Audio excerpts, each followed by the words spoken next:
So there is hope for it. Mm. Have you ever that movie? Okay, never mind. No, I didn't watch it. Oh my god. But she's a good actress at least. So we'll see. It might look okay. I don't know. Sultan's already saying it looks horrible. Oh god. Okay. Um What he says goes. right, It is exactly. so. Um Tony just had breaking news on his channel. We're going to talk about that because that relates to all of what we are talking about.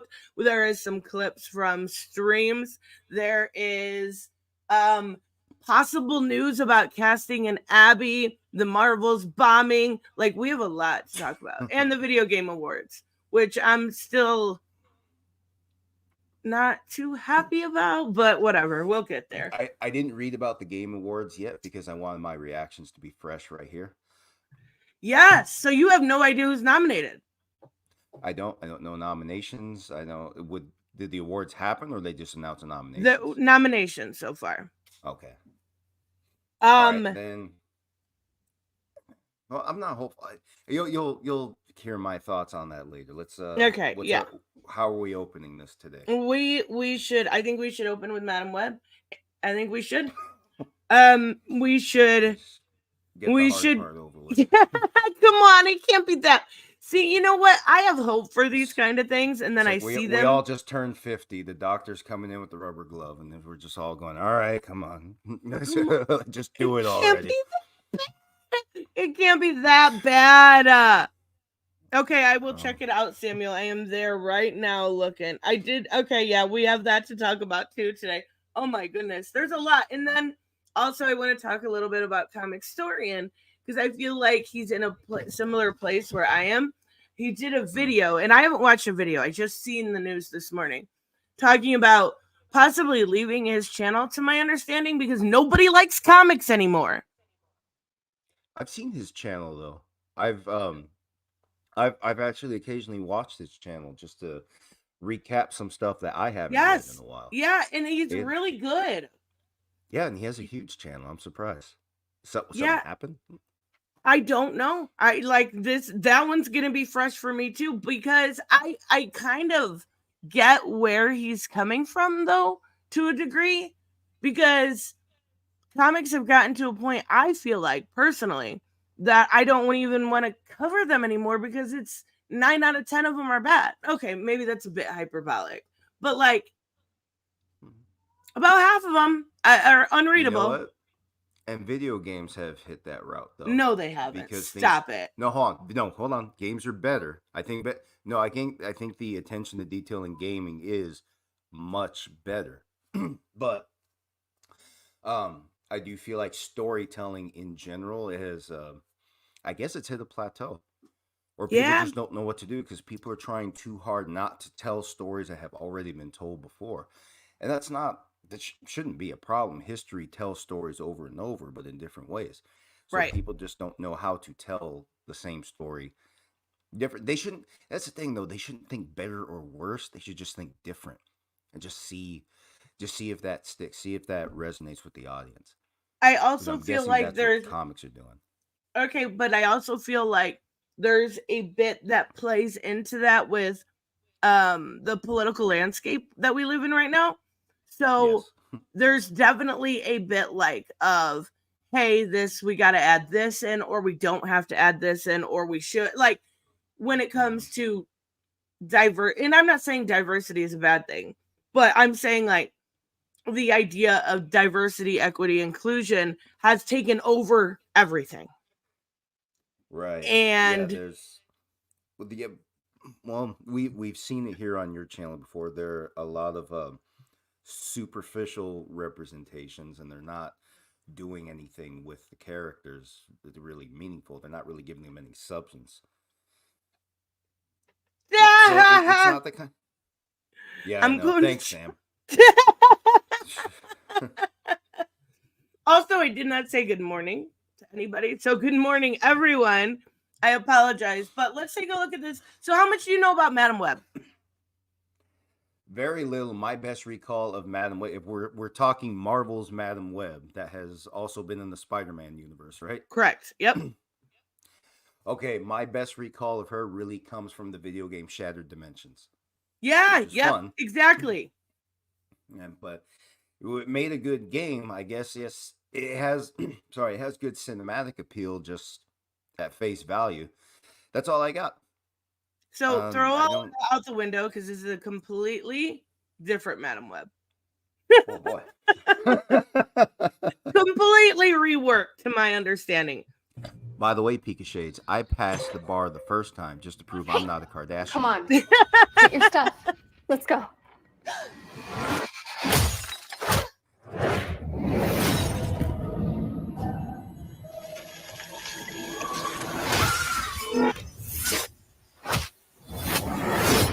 Okay. Let's try that again. Okay, so she's clearly like getting glimpses of the future. Does anybody have an idea on who the villain is in this movie? I want to know who that is. That's Madam Web. No, I know who she is. I got that much. I mean, no, him. Who just stabbed her? I don't know, but he looks like very Spider-Man-esque, right? Like, but yeah, I don't know who it is. I don't know. I mean, I know a lot of my Spider-Man lore, but Spider-Man. According to Rob. Rob says the killer Spider-Man is Ezekiel from JMS's Spider-Man. Okay. All right. So nobody's gonna know. But I mean, all right.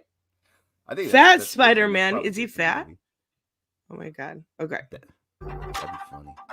A week ago, I spent my life racing against time.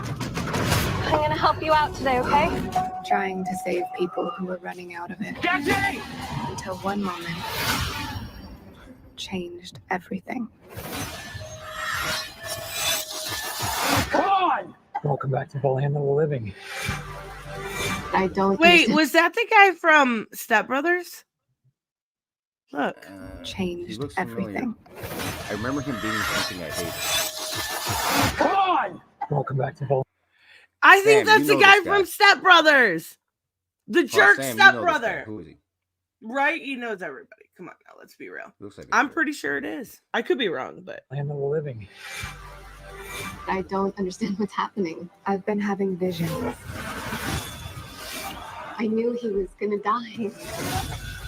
I think I'm seeing the future. New York City is a whole new level of crazy these days. What do you want from me? Fuck yes! Got some Billie Eilish in there.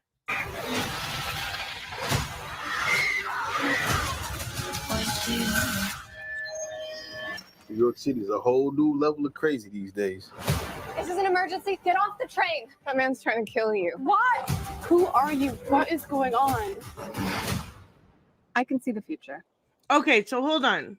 I think Toon Logic has a good point here. Is this giving you like Final Destination vibes?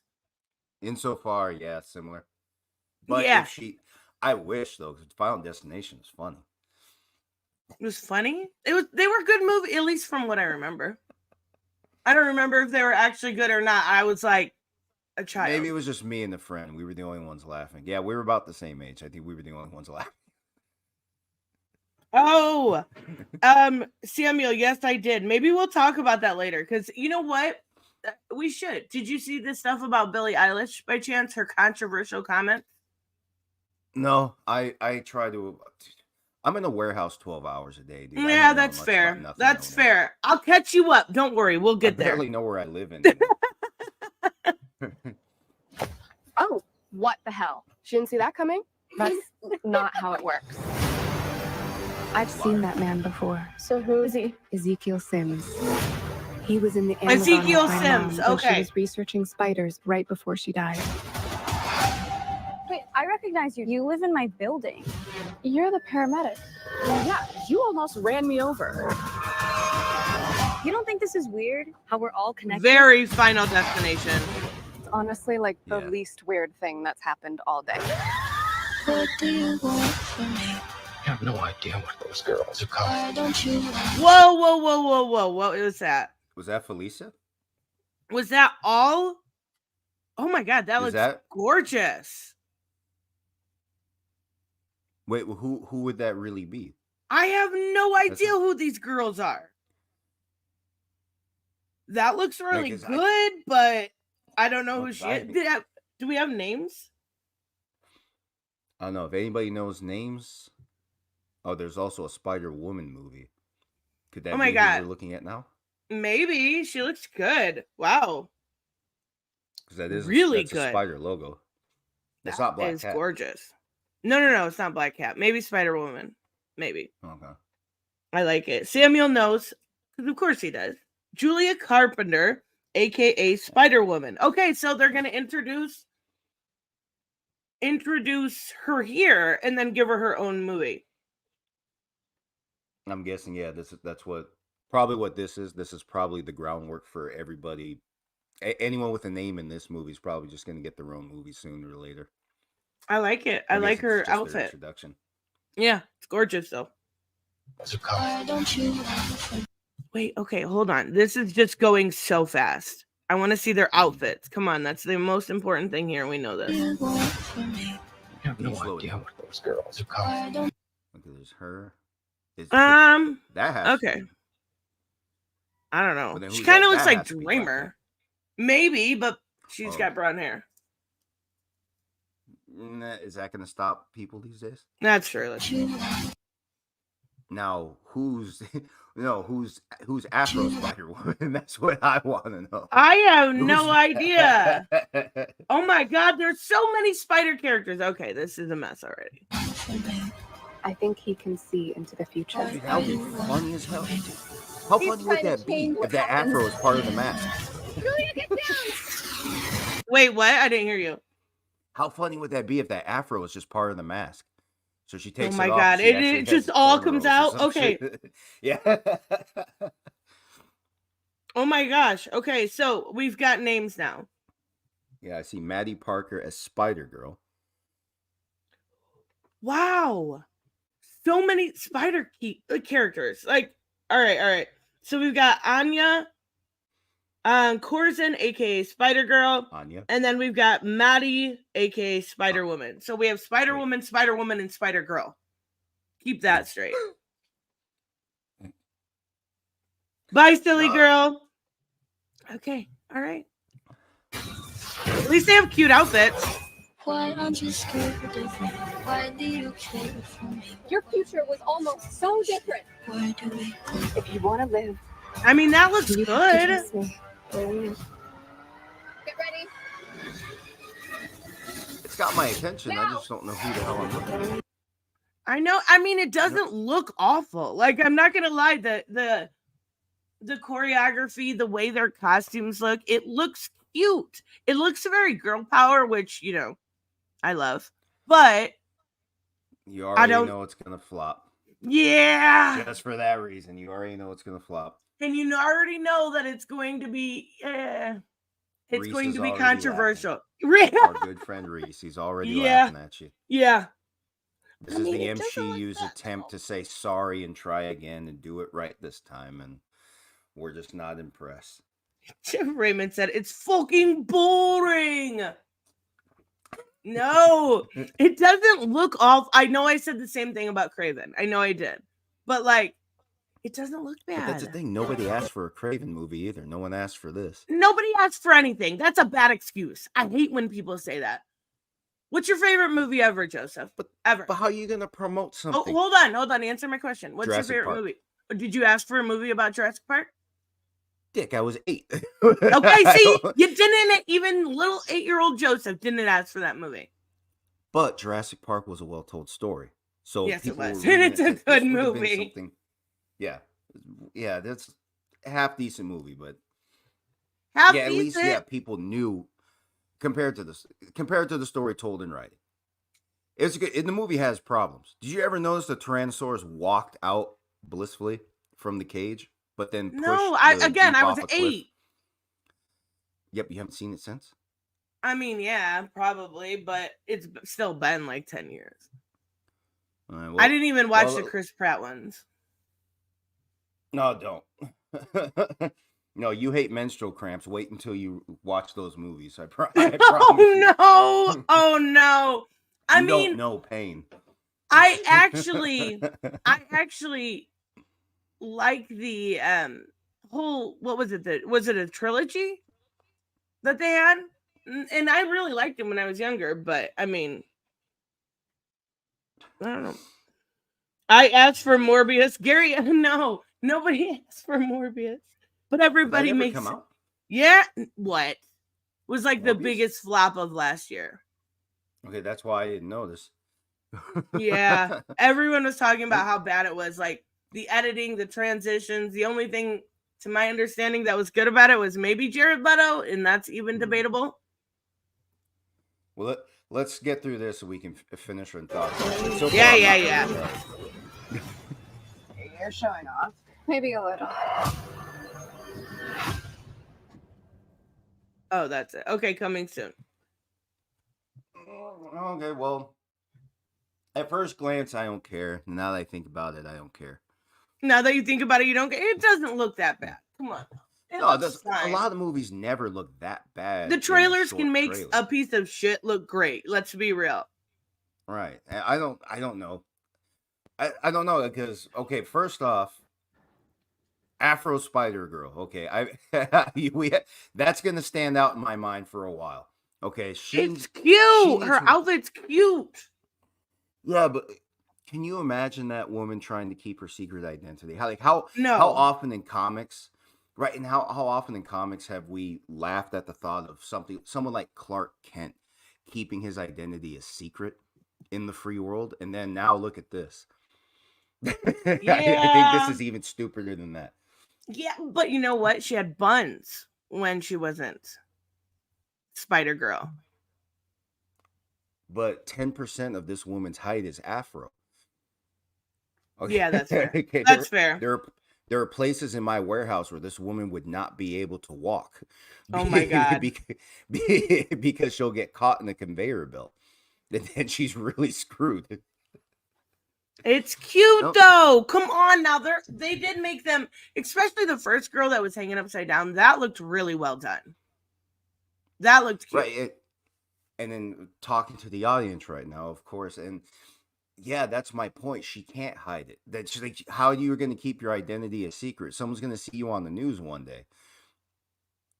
Like, what do you do with that tall ass hair in between alter egos?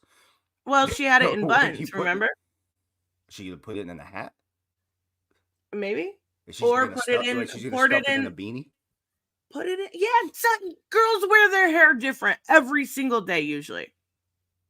Have you seen what people do different with afros on a daily basis? Nothing. No. I have white girl hair. That's my point. I have white girl hair. Come on now. Right. Okay, look, my hair is not nearly as curly as I have, like real light curls in mine. Okay, I could just cut mine, but still, that shit will put up a fight. If you don't maintain that, if I don't keep it short on a regular basis, that shit will put up a fight that I cannot win. Okay, you understand what I'm saying, right? There's no way that one can hide in the general public. Like, I just think that her presentation so far is a joke. I mean, and yeah, he knows what I'm talking about. Exactly. Freaking both. Most days of the week. Working freaking 7 days a week. That sounds like hell. You guys are stronger than me. I think Toon's got another good point here. I think people will root for it to fail, which is so weird to me that people do that. But you know what? I kind of get it after Eric threatened me. I'm gonna go back to that word. Just putting it out there. Well, let's talk about the MCU and people asking for it to fail. How many times would you even go to movies? Like, are you even buying tickets or you just stream it? Whether I can ask two questions. How much money have you spent on movies that were not satisfying, or how many hours did you spend streaming movies that are not satisfying? Pick a question to answer, or answer both. When people are rooting for the MCU to fail because they have a grudge. But the grudge, is the grudge ideological? What is the grudge compare? Like, you're talking about the Marvels, right? This has to be one of the biggest disappointments Marvel has had in a long time. Because if you remember, Captain Marvel 1 made $1.1 billion. I don't know why. I watched a solid 16 minutes. It was boring. I didn't even was- get through 16 minutes. Right, Like I didn't even get through 16 minutes of I just chose not to watch it because some of those movies that they say are aimed for a female demographic don't and hold maybe up. that's why. Right, and maybe now, like you said, it grossed $1 billion worldwide. Yes, I believe it was worldwide. I'm sure it was worldwide. Okay, well, some people in China have nothing else to watch, so maybe that's the bulk of the money. But it also, like I said the other day. So, do you know how people use that excuse that it was wedged between Endgame and I think Infinity War, and people felt like they had to see it? I think there is some real truth to that. Like the movie fucking sucked. That had to be it. That had to be the reason why, because people heard they need to see it to follow the rest of the story. And I don't think you necessarily needed to see it because I have still not seen it to this day, and I like Endgame. Endgame was a great movie. But how do people come back though? Right? Because Endgame, that era of Marvel is like peak Marvel, right? So how do you get people back? And I don't think this is the way to do it. I think it's the X-Men or Fantastic Four. Yeah, X-Men in what form though? In top form, in in the days where people wrote stories like God Loves, Man Kills, or are you talking the future where they don't want to put X-Men in the title because it's offensive? I mean, I would. The old ass person in me is gonna say classic X-Men, right? And I even the Bryan Singer movies, right? I felt like that for the most part, those were not bad. Like they have their problems, but I loved those movies. Like even Apocalypse, they were not bad movies. So if they bring back the X-Men, I think that's their only key going forward. To my understanding, have you heard anything about the Kang stuff? No. I mean, I think he's out. Jonathan Majors. Why would he do?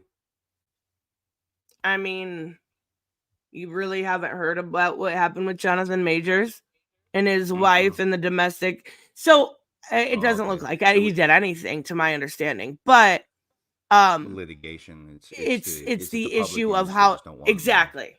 Okay. Well, then you're right. He's out. It's going to be one of those things where people just wait till after the trial. Let's see if he really didn't do nothing, he'll bounce back. I think it's unfortunate. I think it's unfortunate that anybody's got to lose anything just to allegations, but we still don't know the facts then, right? There hasn't been a trial yet, exactly. Right? Yeah, and I'm not going to judge on some girls' accusations when a lot of it seemed really, really fishy, but do you think there's any truth to what Figure Drawing is saying here? Marvel's had a black girl, Pakistani girl, and Brie Larson. What people wanted was a white sausage fest. They probably did. I don't think the girls are so much the problem. I think it's really just are these characters really as well written as male counterparts or just the males in general? I really, really enjoyed Miss Marvel. I will say that. And I think when Figure Drawing, and no offense at all, takes it down to this, you don't actually look at the problem that's there. You're just writing it off as it's a problem that people didn't want to see a person of color on screen, right? I think that's dismissing the problem at hand, and that is a lot of people don't like Brie Larson. That is very true, right? Mm-hmm. That is very true. But Miss Marvel was written well. Now, was it a marketing issue? Was it an issue of the loss of interest over years when it comes to the MCU? Like, you can't just write it off that people wanted a white sausage fest. Sure, probably. Some. But, like, that's not the whole audience. And to my understanding, when you look at the demographics of who went to this movie, it was mostly male. But it is funny though, because there is a heterosexual constituent of the internet that will say there is not enough white dick in this movie. So it is, and it right. He's touching on some he's touching on a significant portion of the truth here. And I think that is true. But as far as the Marvel, first off, I didn't see the Marvels, but let's think back to female characters. Like two that come to mind just from X-Men, Storm and Rogue. I like both. Oh Like, yeah. I never finished the original run of the X-Men, and I know I mainly watched the series as a kid. Okay, and I know that's very different from the original writings. It always is, just like Spider-Man's original one. Right. Is very different from the series. But they were good characters. At least just cinematically, these characters have a lot to offer. Right? And especially since these are older and well-established characters in this history, if either one of them were to get a movie, it's harder to argue from political biases that just flood the internet every time every time there's a female lead role announced. But now at the same time, is it going to be given any real care? And whether it's Brie Larson or anybody you're seeing, I understand nobody likes Brie Larson. I don't remember exactly what she did, but if you know, the sound of your name is just pissing people off. You really did it. Well, she said something along the lines of, she wanted more representation in film criticism, but she didn't say it that way. She said it a little meaner. Or is she one of those that's just demanding more than she works for? Because I mean, I don't know. And I think Zoria, is more correct here. You can't capture lightning in a bottle twice like they did with Endgame. Like they did with that era. It's very hard to do so. Right, and that's why I was saying earlier, when you want to tell, because I think writers are too concerned with, there's a fear of writing the same story already told, which isn't a problem because historically stories have been retold over and over, but they get told different. So what I think they should be doing, instead of focusing on better or worse, they should be focusing just on different. So right. Yeah, I know it's true. The industry would love, or Disney would love to have another story told over 20 years that's going to rake in that kind of money. Probably not going to, but they got to start fresh. They got to find something else that people want to hear. With the female characters today, if writers aren't even that good, then honestly, it doesn't matter who they put in front of them. But characters like this, like Rogue and Storm, I think either one, just by their origin stories, could carry a movie. At least just one solid movie. Oh, for sure. To get something started. I think Black Widow in her peak could have too. I think Black Widow was written pretty well. I liked a lot. Like I feel like she was ignored. Well, here's the thing. First, remember when it came out, because it wasn't put in cinemas. It was put to streaming. Remember, Scarlett Johansson sued. Yes. Because it was supposed to go to the big screen, and it went straight to streaming for some reason. I don't know. Was that settled? I remember. I don't honestly remember. I think there was, but I don't remember what it was. Okay, I know there was no final. I enjoyed the movie. I know people didn't like it. I thought it was good. That opening scene, I will say, was the star. You know what? She was great.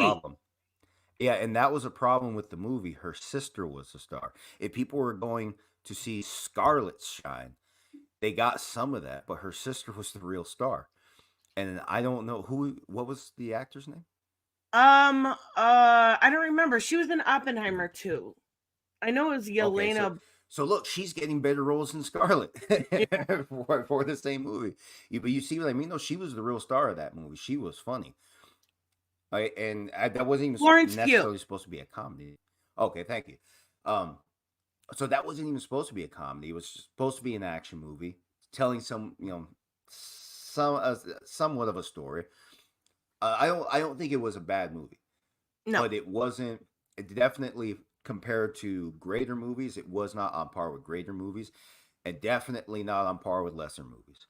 But also, yeah, it was a big problem. The timing was also bad. Yeah. Timing was awful. She should have had a movie before Captain Marvel.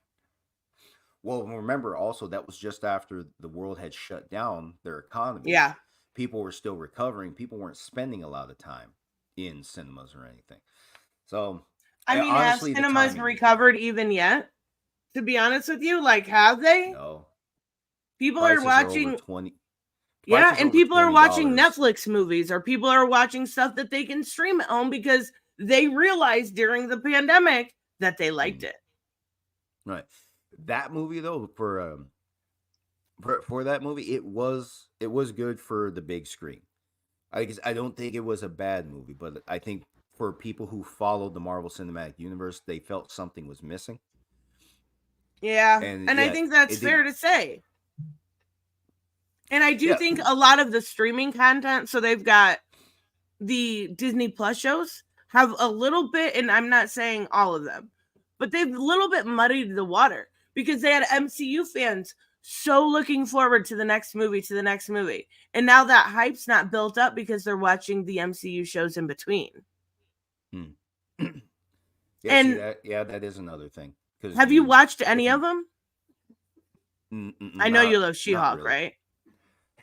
I watched the whole thing with my mom because it's good. Shut up. I'll give honest thoughts about She. Even though I stand by my argument that is the biggest blow to women's rights since Mrs. Pac-Man. But for the show itself, I see where people liked it. I didn't think it was terrible, but here's the thing: where it was funny, it wasn't funny enough. And where stories were being told, it wasn't a story that was grabbing me. It wasn't a story that was pulling me. That's fair. So honestly, it was modest. Okay, I laughed hysterically at the intro to the final episode. I sent that to a friend. He laughed hysterically too. Okay, so I got something out of it. She-Hulk 2 out of 10. Stop it, Samuel. It's not that bad. It's not that bad. No, it was like a 6. I think what they tried to do is they did try to give it a fresh take. That's something different from what was already being thrown around. And that's part of keeping the Marvel Cinematic Universe alive. You don't want to give everybody the same thing over and over. That's why comic books in general have always done things, what ifs, by example. They've always done things different just to keep people from getting bored, just so they don't get tired of seeing the same thing over and over. Right, because comics are naturally circular storytelling, right? You have a problem, you go back to the status quo. It ends up being some sort of circle, but Samuel here, the problem is the quality of the MCU has gone down each time out. Mm-hmm. I mean, I see that. I can agree. I can see that. Yeah, I don't think it's like, I think there are diamonds in the rough. Like, I really, really enjoyed Shang-Chi. I thought that was a great movie. The aesthetic, the way that they did it, the light comedy, but also kind of the Mortal Kombat of it all. Like, I really enjoyed that movie. Lots of interest, too much MCU content. That's what I said. Too much content on the Disney Plus app gets people used to going to their TV instead of going to the theaters. The movies are long. And if you're not even interested in these characters to begin with, it feels like they're dragging. I grew up with Spider-Man. I like Spider-Man. I actually enjoy Tom Holland as Spider-Man. Like I said, every Spider-Man on screen is like every male feminist. They only get halfway, and that's the truth. My God! You get like everybody who's played Spider-Man so far, since Sam Raimi's movies, I'll say, everybody had something to offer, but every movie had its problems. Yeah. Sam Raimi's movies had horrible villains. He was the first guy that was... No, hold on. Good villains done wrong. Let me say that better. The Green Goblin mask was stupid. That was not... come on. It's you mean classic. Tell me that guy comes... Okay, yeah, it's goofy. Yes. All right. And it was too shiny. It's everything about it. It was just cheesy. The helmet was huge. I thought he was going to fall over most of the movie. All right, but Doc he was menacing. He was his presence alone. Like, I'm also not really. I don't really give a shit about Willem Dafoe. Are you in the chat twice? I don't know why it came up twice. I put it through to figure drawing. I said I bet I would like the Marvel's movies, and it came through on because we're streaming to Twitch and to YouTube, so it came through twice. Well, me and Raymond got to duke it out at the next throwdown then, because Willem Dafoe is good. Come on, he did it. The sheer, even with the little nitpick you have here, right? He was menacing. He was intimidating. Whether he was Green Goblin or he was Norman, he was intimidating. Well, I like that they put Green Goblin in the movie. He wasn't presented very well. Okay, his glider was too small. It sucked. Just the overall presentation with the movie, with the villain, he wasn't threatening. He wasn't intimidating. He really was. They should have just made him fat. It would have been. Oh my God, you're so wrong here. You're so wrong. It was the Sam Raimi Spider-Man movies are the best Spider-Man movies. Spider-Man hands down. 3 was dismal. No, it was fine. Stop it. We got Bully Maguire memes. Venom. It did not ruin Venom. Venom ruined Venom. No, your chat is watching and listening. You mean to tell me Venom, who had a shittier costume than Green Goblin in the third movie, you mean to tell me that was perfectly fine?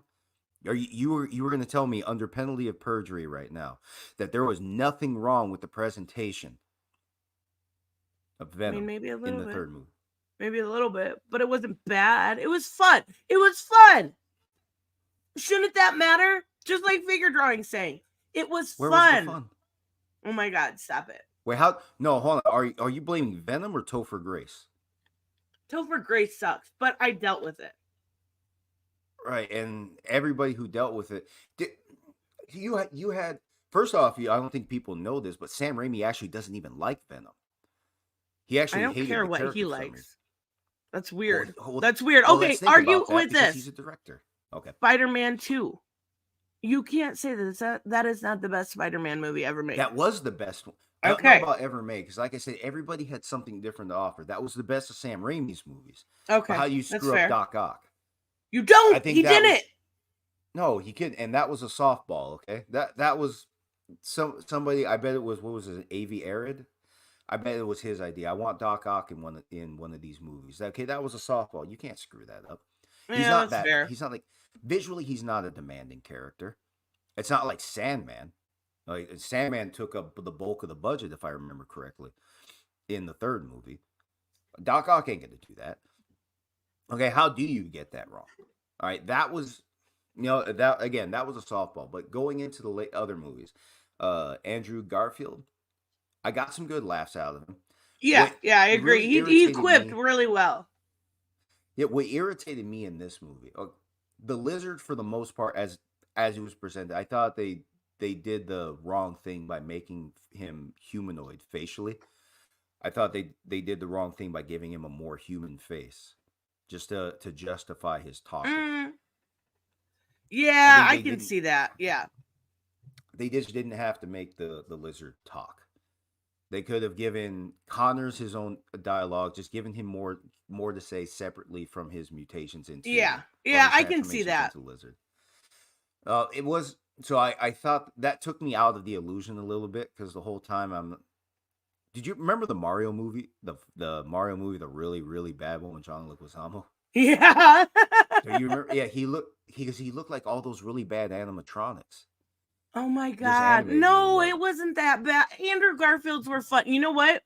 It's just because I don't like Tom Holland as Spider-Man, really. And I think that both Andrew Garfield and oh my God, what's his name? Sam Raimi's Spider-Man. Right. They're both so much better. Yeah. Oh, but the lizard, though, like you said, he looked like he had a meth habit, and he looked like he was recovering. I mean, I can see that, but like, it wasn't. He reminds me of a neighbor I had named Randy, who was a meth addict. He looked exactly the same. Well, at least facially. So oh my God! The whole time I'm just watching Spider-Man beat up Randy this whole time. And then, that is fucking hilarious. But what I was getting at, though, at least Spider-Man is a character. Let me skip it, because we took a lot of time with that one. Spider-Man is a character with a long history, well established. A lot of people, male or female, everybody. I think most people like Spider-Man if you're in the comics, right? To be honest. Even with a lacking movie, you can keep people interested in that. You can't do that with the Marvels. You can't do that. Well, you can't do it with Brie Larson, period. This doesn't Right. matter who she's playing. You just, right now, at this point, you just can't do that with Brie Larson. So maybe they're picking the wrong actors for these female roles. But at the same time, or we were talking about Scarlett's movie. It's the same thing. It's not, yeah, that's an old character, but that's a better character for people who have followed the comics longer. And I don't, as even though she had she had a strong presence in all the previous movies. Mainly that movie was selling Scarlett Johansson. It was, far but as- also she had, like you said, the long presence in all of the Avengers movies, in the Iron Man movies. A lot of people were like, finally, it's time for her to get her own movie, and people were excited for it. And still, I don't think they did bad, but like I said, some of these movies are too long. The Spider-Man movies, especially Tom Holland's movies, I liked. Okay, He's the such a first and second pussy. ones, and that was something that was irritating me, is because they keep going back to the juvenile Spider-Man, telling the Yes. story of how he's becoming this hero. And that was aggravating to me because it's already been told. Just like we don't need to see Batman's parents get shot in every movie. You don't want to see the pearls fly and Martha go down again for the 25th time? Come on now. And Martha just in slow motion. Oh Yes, exactly. No, don't do it again. Robert, thank you so much. The biggest difference between pre and post game Endgame is the former had a cohesive, simple bad guy buildup, Thanos and the Stones. The latter was a mess. You got Kang, the multiverse, and other unconnected threads like the Celestial Starfuck, Hercules. So people have zero clue what direction they're going in. Yeah, that's a good point. Who is the big bad right now in Marvel? Why did you say that name? Sorry. Martha. Well, so yeah, like I'm saying, it's hard to justify a character you really like in a long movie that doesn't even feel like it's going anywhere. So it's even harder to justify a character nobody knows. And Yeah. obviously they don't even like Brie Larson. Even if they like Scarlett, they still didn't. The movie, like I said, the movie wasn't holding on to the audience. Movies are getting longer and they're not even telling compelling stories. And it was a little bit of too little too late, right? Like it was a prequel because she was already dead. She died in Endgame. Right. So a lot of And, people were like, why? What's the point? Yeah, there's that. And it's just, like I said, overall, it really was just bad timing. That Mhm. is, I don't really feel sorry for millionaires. It's not like this woman didn't get paid millions of dollars that I will never see in my lifetime. Right, exactly. Like I can't feel that bad. I feel for the audience that put up with something they weren't satisfied with. So why are they unsatisfied? Just like I said, it's hard to keep people interested in a long movie, and the character isn't that well established. She's not rooted in our minds like Spider-Man even. No, it's and not I a male really, female thing. and I really, really enjoyed Miss Marvel. I thought it was a great like superhero origin. I thought it was really good, but it wasn't near as popular as some of the other shows. So a lot of people don't know this character. Like these you need a character that can really lead here, and I don't think Brie Larson is it. As much as like I don't want to agree with some of the like anti-woke activists or whatever you call it, but I just don't feel like she's the girl to lead in front of the Avengers. Like they need bring Wanda back. Damn it, Wanda was good. We have a guest in the audience saying long movies are hard to sell in the Adderall generation. Yeah, it's really true. Oh my god, the sad thing is every once in a while if I go on TikTok, which it's rare, but I do use it sometimes, like they have a feature now where you can have like 3 to 10 minute videos, and I'm like, that is just way too long for my attention span. Give me like just skip. So I totally understand what he's saying. Then yeah, that is another thing. People did get used to getting the point in a shorter time. Yeah. But then that's more bad timing because the industry is trying to justify greater prices. Right? They're trying to justify these higher prices. Yep. Well, ticket sales, they're around $20 in the LA area. Jesus. The tickets are just and then you have to pay for parking. All right. Oh my God, what? That's so weird. You can't just park where you want. Leading the Avengers. Now that would have worked. Yeah. Black Panther leading the Avengers, the new team of the Avengers, that would have worked great, but he had to go and die. God, rude. Yeah, fucking guy. Oh my God. So, okay, this actually brings up a good question. Reese isn't here, but do you think it's really the MCU? Let's make sure we understand the MCU first. My understanding, when people say MCU, they're making an argument about the superficial presentation. You have women on screen, and this is supposed to grab you and convince you to keep coming back for more. That's my understanding. Am I at least halfway there? I don't know. I don't watch those videos. To my understanding, it's just like the women are taking over. Parking. I like how I said pay for parking. I just completely changed the tone of the chat. Right? Like, that's a foreign concept to many people. I'm in the next county over. In most places, you don't pay for parking. Most places, well, in recent years, because of the homeless problem, there are more red zones. But, you don't have permit parking in front of your neighborhood where I am. Out in LA, the few cities have that. Permit parking. So if you don't have room in your driveway, permit parking on the curb, or you get towed. That's crazy. Like Chicago, and I know that's crazy. But anyway, like I said, is my understanding of the MCU at least halfway there? That it's about the superficial approach, that you have women on screen, and this is supposed to keep people coming back for more. I thought it was just that women were taking over the Marvel universe. I don't have a problem with women taking over. I wish they would have picked better characters. If they have gone back to Storm and Rogue, I think especially Rogue, because she was just like an interesting mutant altogether. Rogue? Especially when, Rogue was incredible.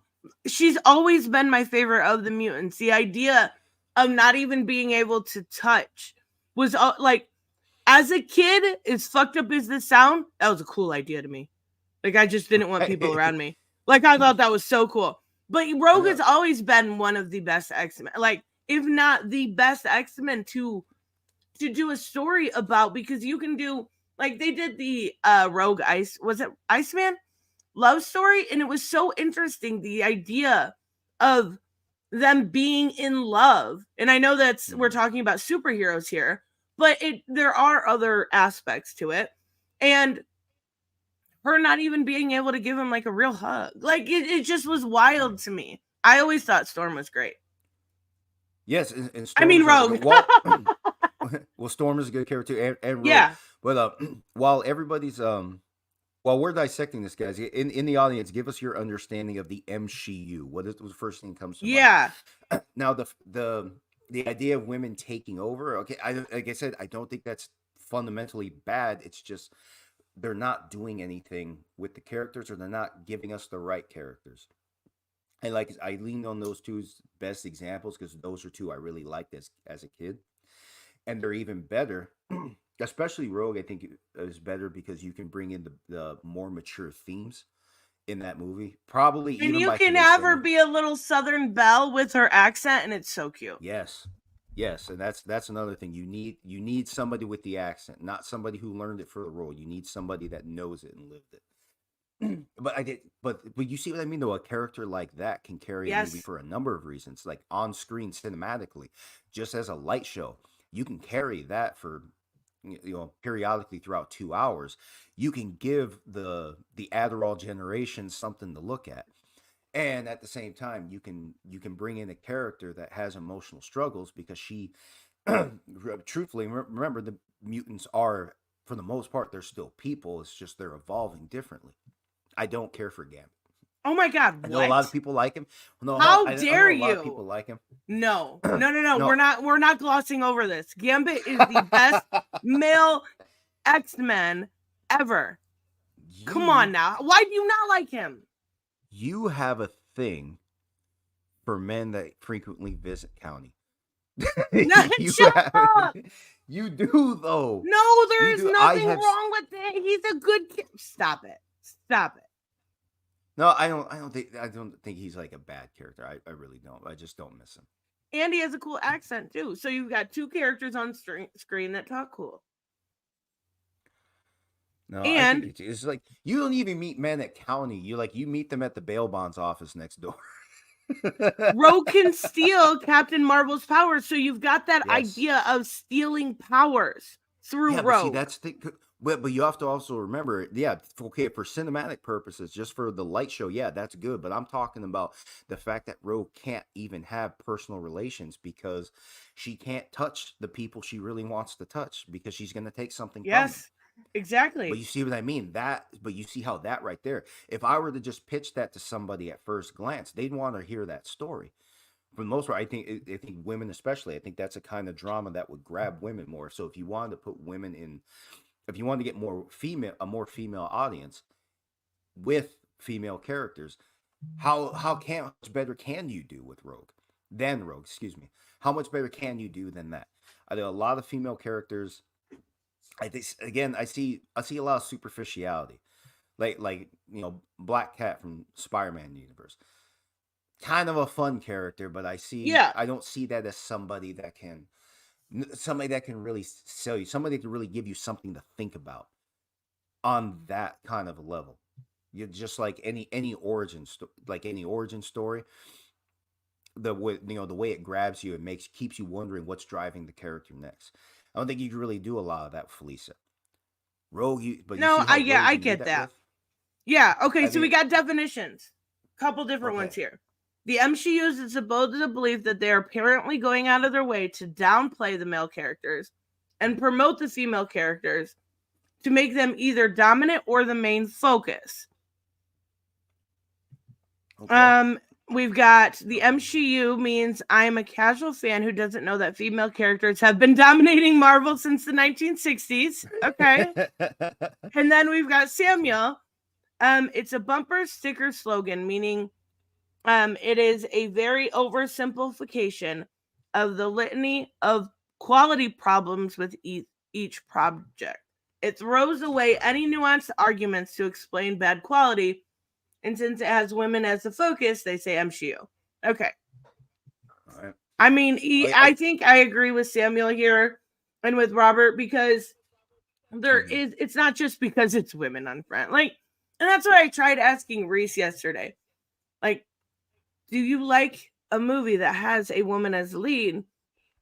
Is that really the problem? Or is it really the writing and the quality? Like, it's not just because it's a woman. Audience reaction to anybody who saw the Adam Eve movie on the Adam Eve movie that's on what the hell is that called? Prime. The special, on Amazon Prime. Yes. It was about 45-minute special. Did you enjoy it?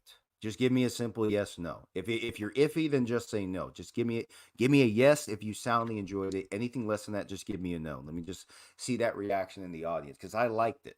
Oh my God, it was so good. Not just a female character, a juvenile female character. I usually hate juvenile characters. They're obnoxiously done, especially when they're animated because the voice acting is just it's so bland. It's so not even bland. It's overdone. I think that was such a good way. And I like Adam Eve anyways, right? But that was a really good way to tell her story and make it her story as her growing up. That was honestly, the Invincible universe is so good. No, before without spoiling too much because I haven't read the comics. Because now that I'm watching the series, I want to watch this unfold. In fact, I still have to watch episode 2. Shit. So I'm watching episode 3 comes out tomorrow. You got to catch up. I thought it came out Fridays. Well, either way, whenever it comes, Friday, whatever. I thought today was Thursday for a second. Oh well, after work, absolutely. I'm gonna catch it on Friday. The Adam Eve story does that come directly from the comics, or is that something they just threw together for Amazon? I think they just threw it together for Amazon. I haven't read the comics in years. Probably since the first Invincible came out, but I don't remember that. I don't remember it at all. We're not getting the strong reaction from the audience I was hoping for, but regardless, maybe that one. And then we've got the first Wonder Woman. That's a good example too. I did like that one. I wouldn't say I loved it. I liked it. At least Gal had a good, mature presentation. I've seen some people don't like it, as they feel like it's like watching an ironing board act. And like, granted, she's not the kind of character that really pops out at you, and I don't think that was bad for the role, though. At least for this role. If I don't know what some people wanted. I don't think anything was actually bad with the character. So even if Gal Gadot isn't the most compelling actor, I think for what she has to offer, it carried that movie well. Yeah, definitely. And the second one, let's not talk about the second one. Let's It's not let's make that a pact. bad. It's not that no, bad. we need to make a we need to make a Okay, pact. fine. We never won't speak talk of about the second 1984. one, even though I cried twice. Why? It was And that not bad? because I was bored. No, I knew that's what you so were gonna bad say. You cried twice. No. Well, why? Why do you think that is? Because I'm a pansy. When it comes to like emotions, I cry. Shut up. It was good, but Wonder Woman 1 was incredible. That No Man's Land scene is so compelling. I absolutely loved it. See, but I get the point you're making here, right? These are women leading.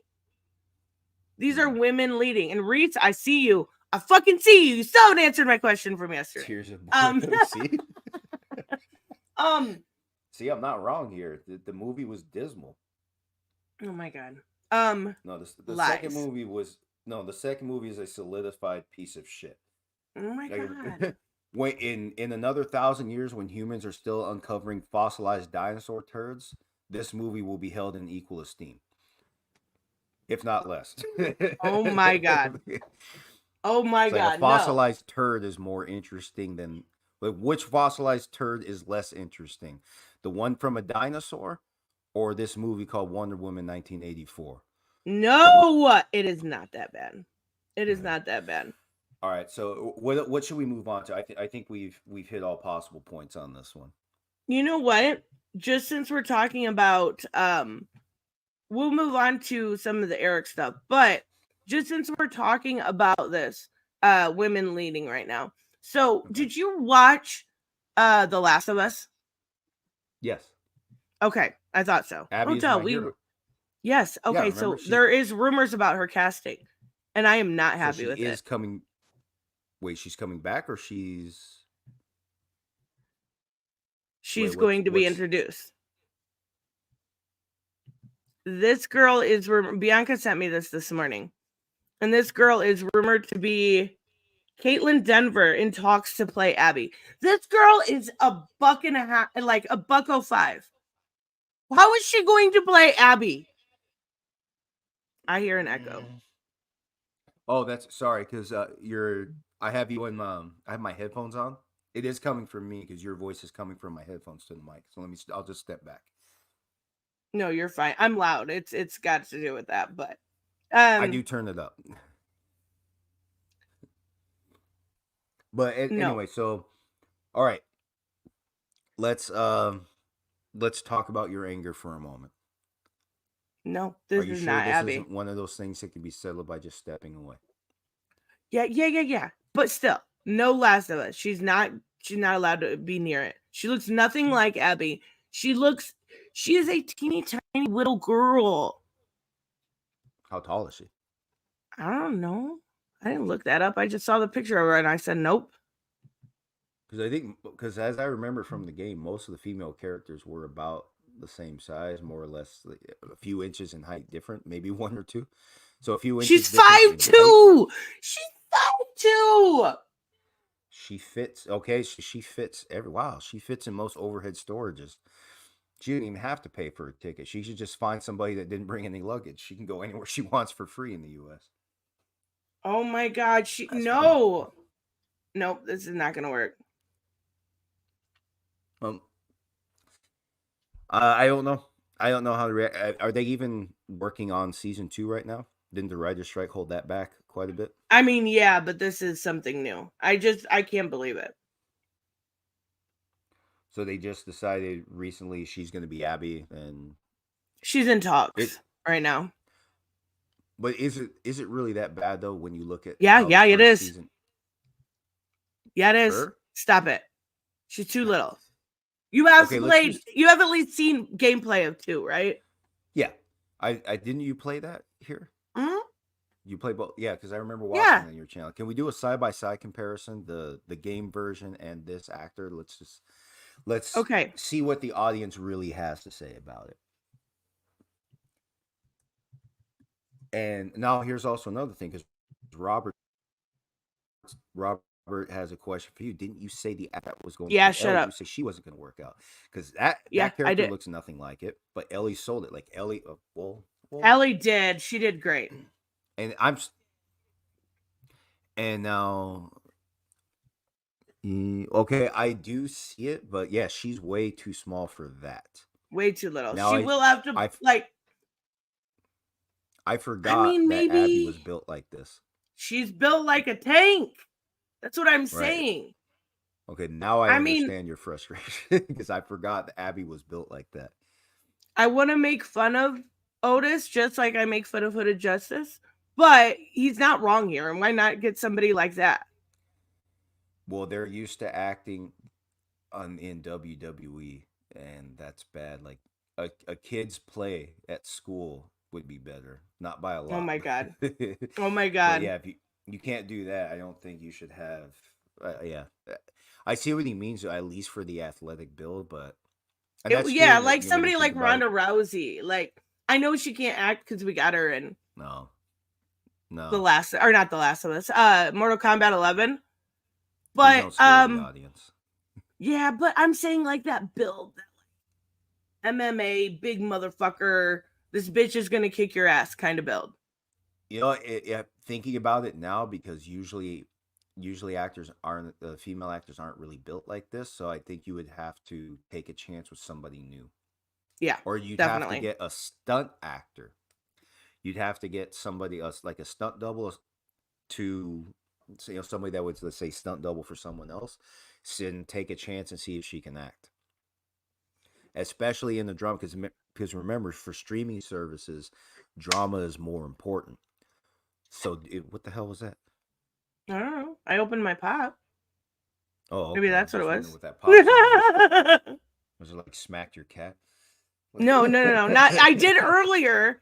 I did You hit your cat earlier. with a fly swatter? No, I was holding one of my cats, and the other one came up and just attacked it like a dick. They're being so pissy. Those things are savage. But bottom line, just my thoughts on this. Yeah, you'd have to take a chance with the no name and see if they can act. And that's a lot to ask on streaming services because they're more demanding with drama, where, you know, the big screen really has been where for the light shows, for things that are more visual. And that's not going to be Last of Us Season 2. It's not going to be that kind of budget. And even if they had it, they shouldn't go for it. Calling you out, Joseph. Kids that brings in multi-million. No, they don't. But have you sat through that shit? Kids cannot act. Kids are terrible actors. That's what I'm talking about. Okay, and also to your point, that it's the reason girls in the WWE are getting that kind of money is because their asses are hanging out. Okay, all right. So, match point, Joseph. All right, let's move on. Let's see what else we got, because we talked about this for close to an hour. Yes, let's talk about this breaking from Tony from the Geek Getaway. So we've talked about this before, right? Mm-hmm. When it comes to Eric doing all of the false DMCA strikes. And he did it so in case you guys don't know, Tony had a tweet up a while back, a few months ago, and it was a link to a story time, I guess that's what it's called, on 4chan. That link was copyright struck. He won. Only for a few months later, or a few weeks later, for them to copy strike it again. The same link. The same thing. And they lost again for a second time. Twice. Well, and the timing couldn't be better. I came across, I don't know how reliable Ars Technica is, but I don't even know what that is. Supposed to be, it's a website. They do articles, and supposedly Google is going to be suing people who weaponize the DMCA system. to remove, well, at least to remove rivals. Oh, really?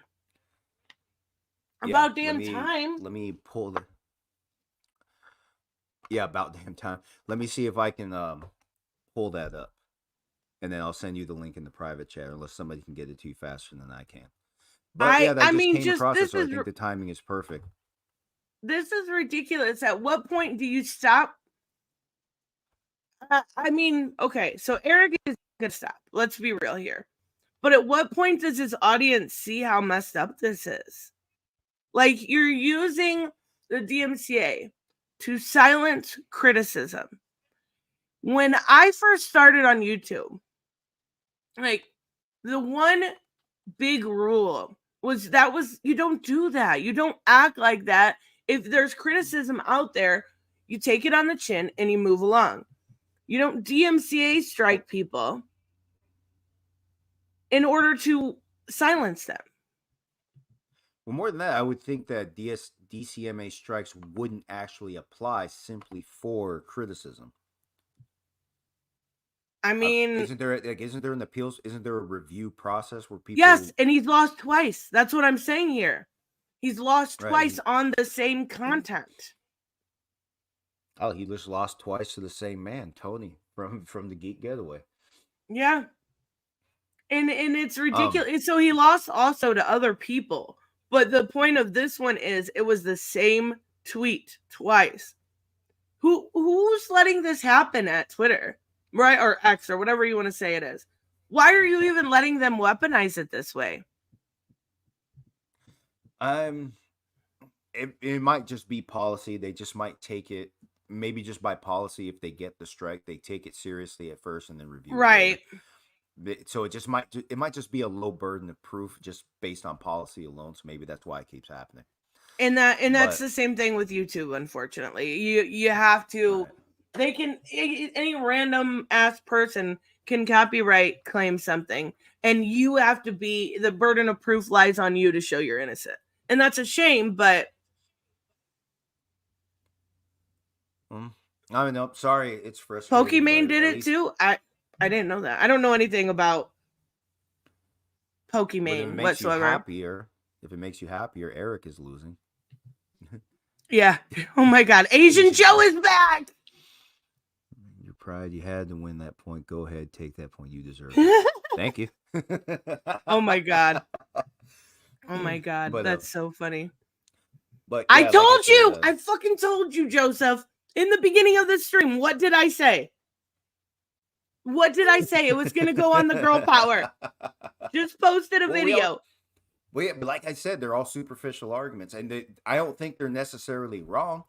I'm not satisfied with the bulk of the movies. Also, like I said, I like Spider-Man, but I didn't finish the third. I've never watched the third one with Tom Holland all the way through. It was a very funny movie, but I didn't like the direction. Wait, was the third one the one with all the cameos? Yeah. Yeah, I watched that one. I did see that. That one wasn't bad. It wasn't like it was a bad Sam movie. Raimi, but look, you are such a kind, forgiving person at all the worst times. But no, where the humor in the movie was great, and that's what kept me going. That's what kept me watching the movie. But I didn't feel like I was learning anything about a hero. It's like one of those stories where you just watch the hero do his job, just do his work. Right. It's not like a compelling story told, and I wasn't expecting a hell of a lot, but it wasn't doing anything to keep me there. I didn't care for the villain. I didn't care for the movie. All said and done, I liked the jokes, but yeah, it wasn't find a YouTube highlight of all the jokes. I get it. I get that. Thank you so much, Momoon. I appreciate you. But yeah, I get it. But I called it. I literally called it when we were watching the trailer. It's there. What's the problem with? I don't know. It's irritating, right? Remember, there's this perception that feminism is coming at us through the airwaves. Remember, it's like this subliminal message. What is it? Like those binaural beats? People think if you listen to a frequency long enough.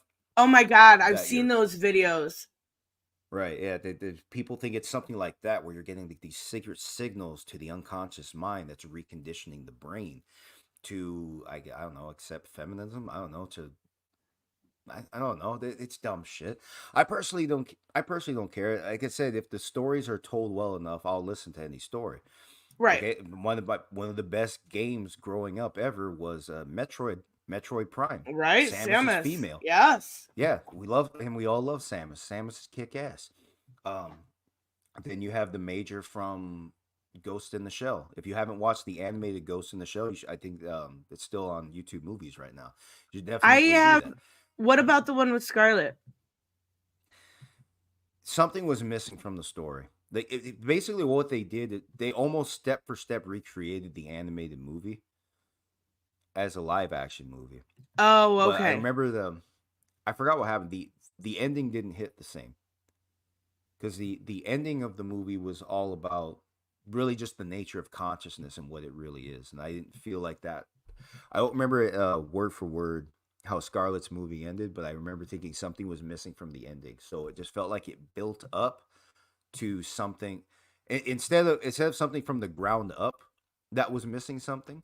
It's like it built up to something that turned out to be missing the most important part of the movie. The big question of the nature of consciousness. And then you just felt like you watched it all for nothing. If you had already seen, the original, you understood what it was about. Yeah, I get that. That's why I like when they change stuff a little bit. At least a little bit. Yeah, I did know that, Samuel. And that's crazy to me that the actual ISAM company, right? The actual International School of Ministry is keeping tabs on Tony to the point where they're uploading his videos on, is it called Vimeo? It's like a Yeah Vimeo. Yeah. They're like putting his videos on there for all of the ministry to see. It's so weird to me. Yeah, so they're clipping it. They're using that. Yes. They're following the events. That is cool. That's interesting. I mean, I live next to them, right? To the ministry? Yeah, I think their headquarters is in the San Bernardino County or in the San Bernardino city. I'm actually not that far from there. Crazy. I could go interview them. I can go oh go my ask God. them questions. That would be incredible. I don't know that they would do an interview, but that would be funny. We'll think about that for later. For now, what other because you mentioned court documents. Yes. We have court documents and we have hold on. You want to see something funny first? Yes. I always want to see something funny first. This is hilarious. Warriors of Skull Island? What am I looking at? You know that comic that I don't even know if you know about it. Andrew Tate put out a comic called Top G. It was it was literally, I'm not joking. It was $99 for one comic book. Testosterone, your children will hit puberty early. Oh my God. No. But even this your cover will get chest hair. Oh my God, don't buy $100 comic. Come on now, guys. So $100 for what? He's worse than Eric. Yeah, it's ridiculous. But Ethan drew a cover for him. Oh, okay. I was thinking like who's the goofy guy? He looks like a supervisor I had at my last warehouse. He was gay and a jerk. But the weird thing here is this is Ethan. This must be it says the cover drawn by legendary artist EVS, launching tomorrow. You only have a few artists to get on the pre-sale list. Did EVS make him look like a douchebag on purpose? Was like, why didn't you close his mouth? I think I don't. And what's funny is this guy I'm talking about did all the same shit. And yeah, he actually was an asshole. But yeah, he's trying too hard to be provocative with his seashell tattoo. Oh no, it's a cobra. It's a cobra. Well, it sucks. I think it's terrible. Yeah, it's an EVS. As much shit as I give him, is a good artist. What did he do here? Was he like, I really don't like Andrew Tate, so I'm gonna make him look like a fucking douchebag on here? Like, Right. And well, Oh credit where it's due. God. If that was the intention, then Ethan did a fucking fantastic job. If that was the intention, just to make Andrew look like the jackass that he really is, then fuck, he did a great job here. Oh my God. Like the rest of it You gotta looks ask him fine, later, but- Tony. If Tony, if you're still in, you gotta ask him later. Was the goal to make him look like like the profound jackass that he really is? Oh my So God. this is perfect. That is perfectly well done. It's so funny. It's so funny. And the rest of it looks fine. Like, this is really cute. This person looks fine, but like, Is that he Jake made. I don't think so, but maybe. It's like he still hasn't won, but he keeps going. For $100, you can find out. Only $100, guys. Like, I'd yeah, pay I don't know. 100 Let to me. see Jake get knocked out again. I'd pay. It doesn't even have a price on here. I am sure that it is still that price. I don't know though, because it hasn't launched yet. It's priceless. Right. It's insane. Okay. We have. Check out the trailer too. What trailer? What trailer? Wait, there's a trailer for this to promote this comic? I want to see it. Aren't the ministry evangelical Christians? Are conservative evangelical Christians? Well, it's a Christian ministry for sure. I don't know if it's a evangelical church. I didn't see that. I think That much I don't know. I mean, they're at least conservative Christians, to my understanding. Right. So I don't have an answer to that, Mike. Sorry. But what trailer are we talking about here? I know. That's what I want to know. Sam, do you have a? Oh, Sam can't send links. Sam, put can it you on my title the thing. trailer? Yeah, put it on my. Yeah, either give me the name of it and I can just search it up, or put it on my community close your eyes, tab. Raymond. This is about to get real. We'll tell you when it's over. Oh my God. Oh my God. So we've got. Before we go, we're gonna show this. I know you're not the biggest drama person, but we're gonna show it. Oh no, that's fine. Since we're talking about Eric anyway, we got 2 clips of the video. Eric July accuses EVS of engaging in a coordinated attack on him. Oh, it should be there already? Because of jealousy. Come on now. We all know that EVS is super jealous of Eric. Yeah, didn't EVS establish himself without charging nearly as much? And without attack. I mean, I guess he did kind of attack a lot of people, but like, No, okay, yeah, I found it. Ethan came at people hard. Yeah, Ethan, the more, and I said this last time, and I hate to say this, but the more that I hear him talk on like Tony's stream, the more I realize he's just a big comic fan. But then when he talks to me, he's such a dick. Like, what's the difference here?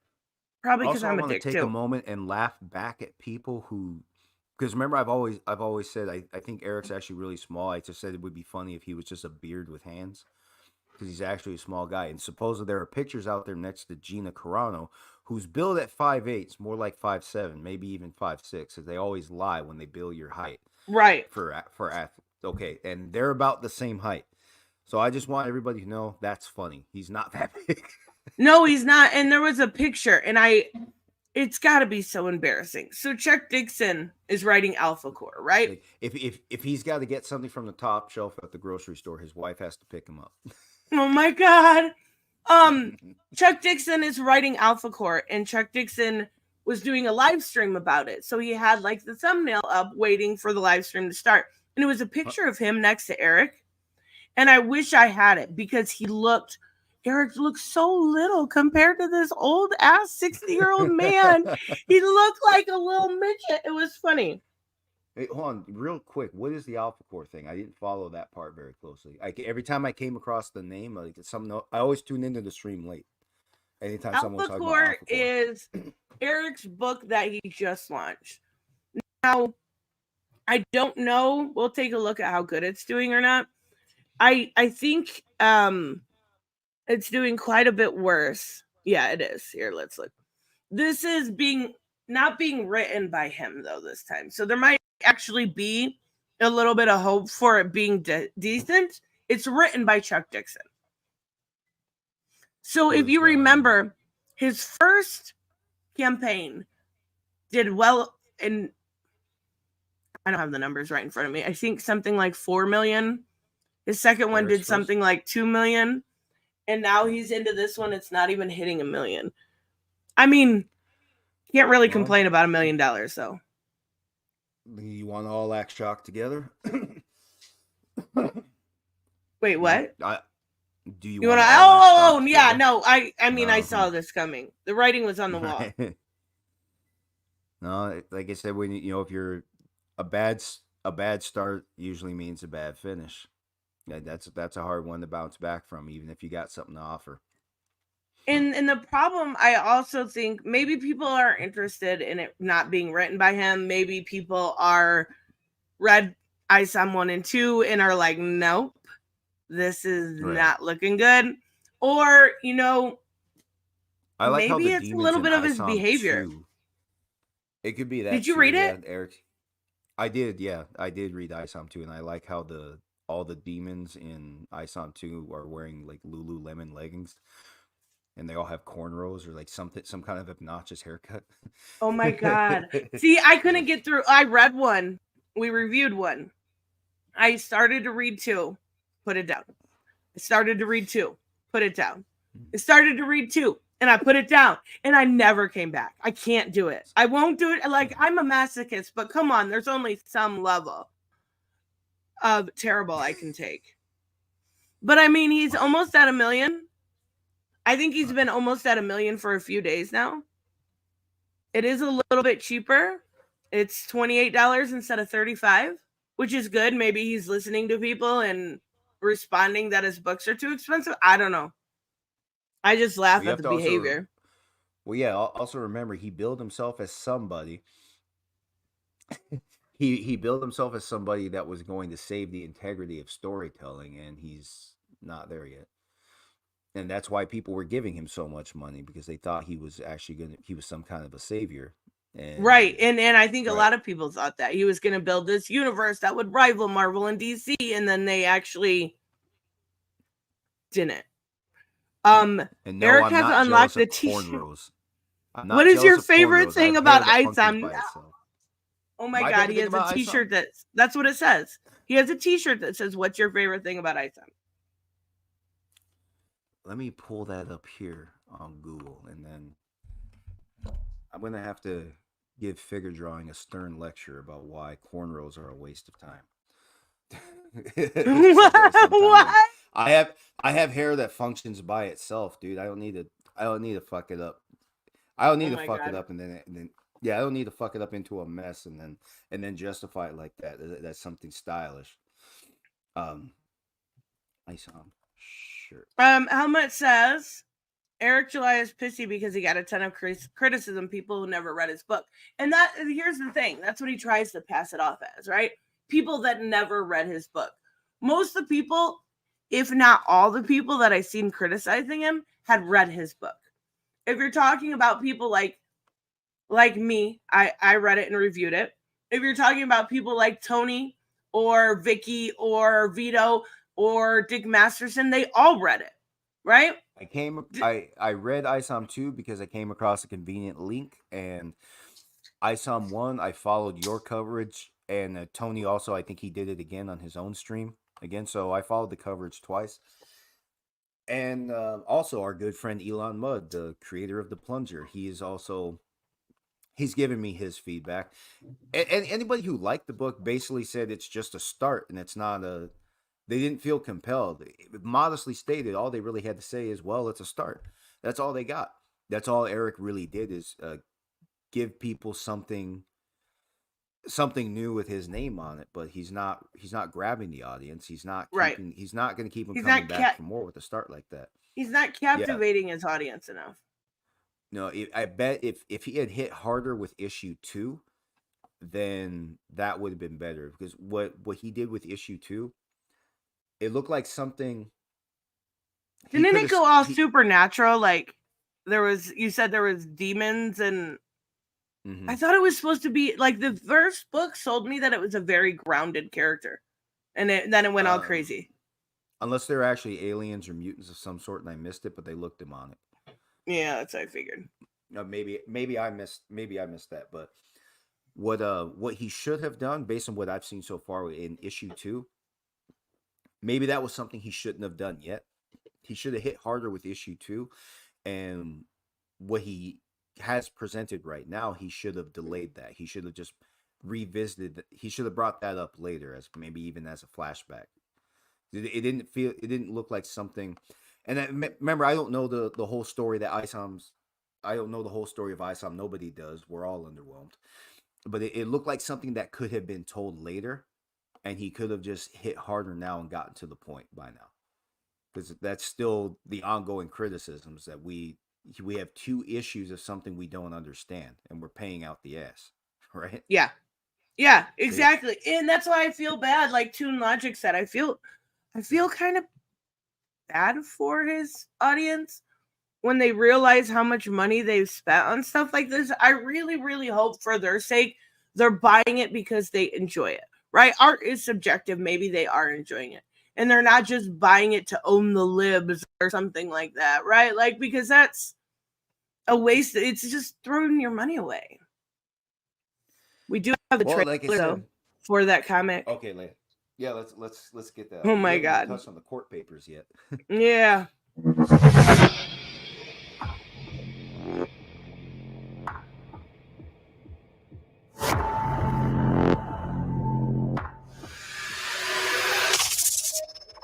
Oh my God. Stop it.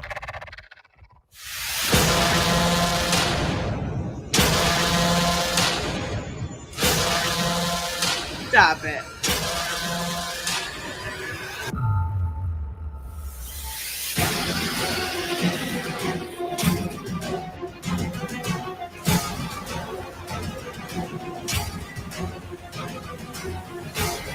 It's so dramatic. Oh my This God. is a great commercial. It's like a great commercial for an energy drink. Wait. Did he just show a dude crying? I thought that wasn't Alpha. Maybe he just finished watching Wonder Woman 1984. Yeah. I know, those scenes were good. They were so good.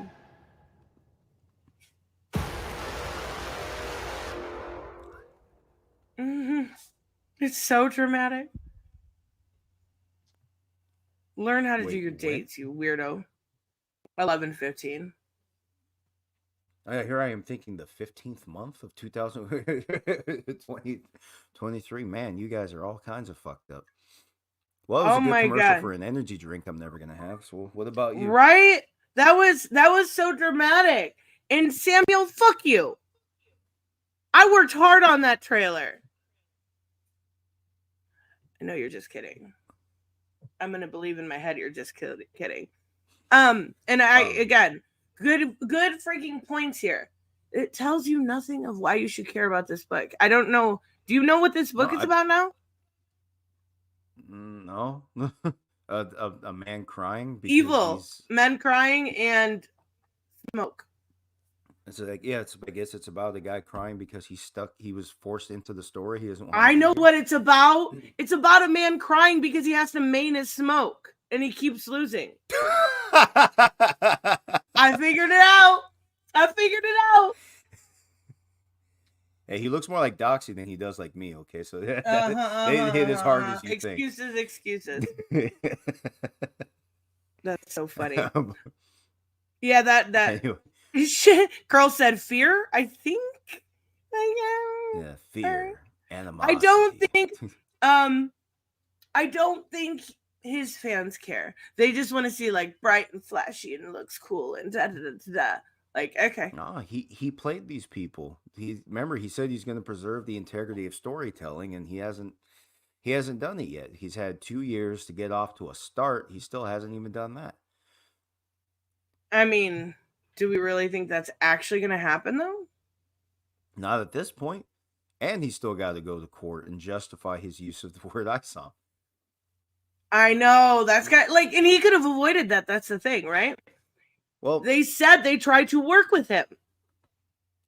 right, but remember they also wanted I forgot the name of the deal, but basically he said that it would have meant that his ISOM universe is then intertwined with the ministries. It's basically basically it becomes a shared property at some point. Which I still don't think Eric was wrong to fight this though, because that's something we meant to dissect for the last 2 hours. What kind of time frame are we working with? Are we gonna cut it at 9:15, 9:30? What the fuck? Oh, I'm sorry. At 1. How much more time? Okay. An hour. Oh, okay, cool. So we got time. You said 9:15 or 9:30. What the fuck, you remember, weirdo with weird I'm on time. the West Coast. I know. But okay, we'll save that. I want to get your reaction to the Game Awards, and then we'll go into that. Okay, Game Awards. Again, remember, I have not looked into them. I only saw that Tristan said that Final Fantasy 16 was robbed, and that much made me happy. So. Robbed. Right, so literally robbed. I mean, kind of. All right. Which award? Oh, hold on. First off, we're only talking nominations. Forgot about that. Right. Yeah. Actually, you know what? I've got the video up, but it would probably be easier if we just looked at it on an article. Bianca, is that you? Bianca, where are you at? Thought you worked today. It was the ghost of Bianca. She just swung by. She did. We're playing Mortal Kombat experience just to burp. Oh wait, are you going Thursday or Friday? We're playing Mortal Kombat 11. Bianca and I. Okay. Yeah, I'm excited because it's gonna be awesome. Wait, hold on. We have a hot take from the audience. Figure Drawing says Final Fantasy 16 was never going to contend. I said this before. Oh my God, I don't care that it didn't contend because I actually lost patience with RPGs years ago. But do you have a reaction to our good friend in the audience? Fucking could have just said, "Bite my ass, Samuel." I'm sorry, it wasn't to your fucking standards. Now, I think he was joking. But still, I worked hard on that. Justice shit. just came in drunk and said, "Bite my ass, Samuel." This is like the first thing you said all day. Well, he did the voice, remember? And I worked hard on that shit. Come on now. No, I'm just kidding. So we're not gonna go over esports because I don't fucking care. Yeah, whatever. To that one. Content creator of the year. I don't even know any. Do you know a single one of these people right here?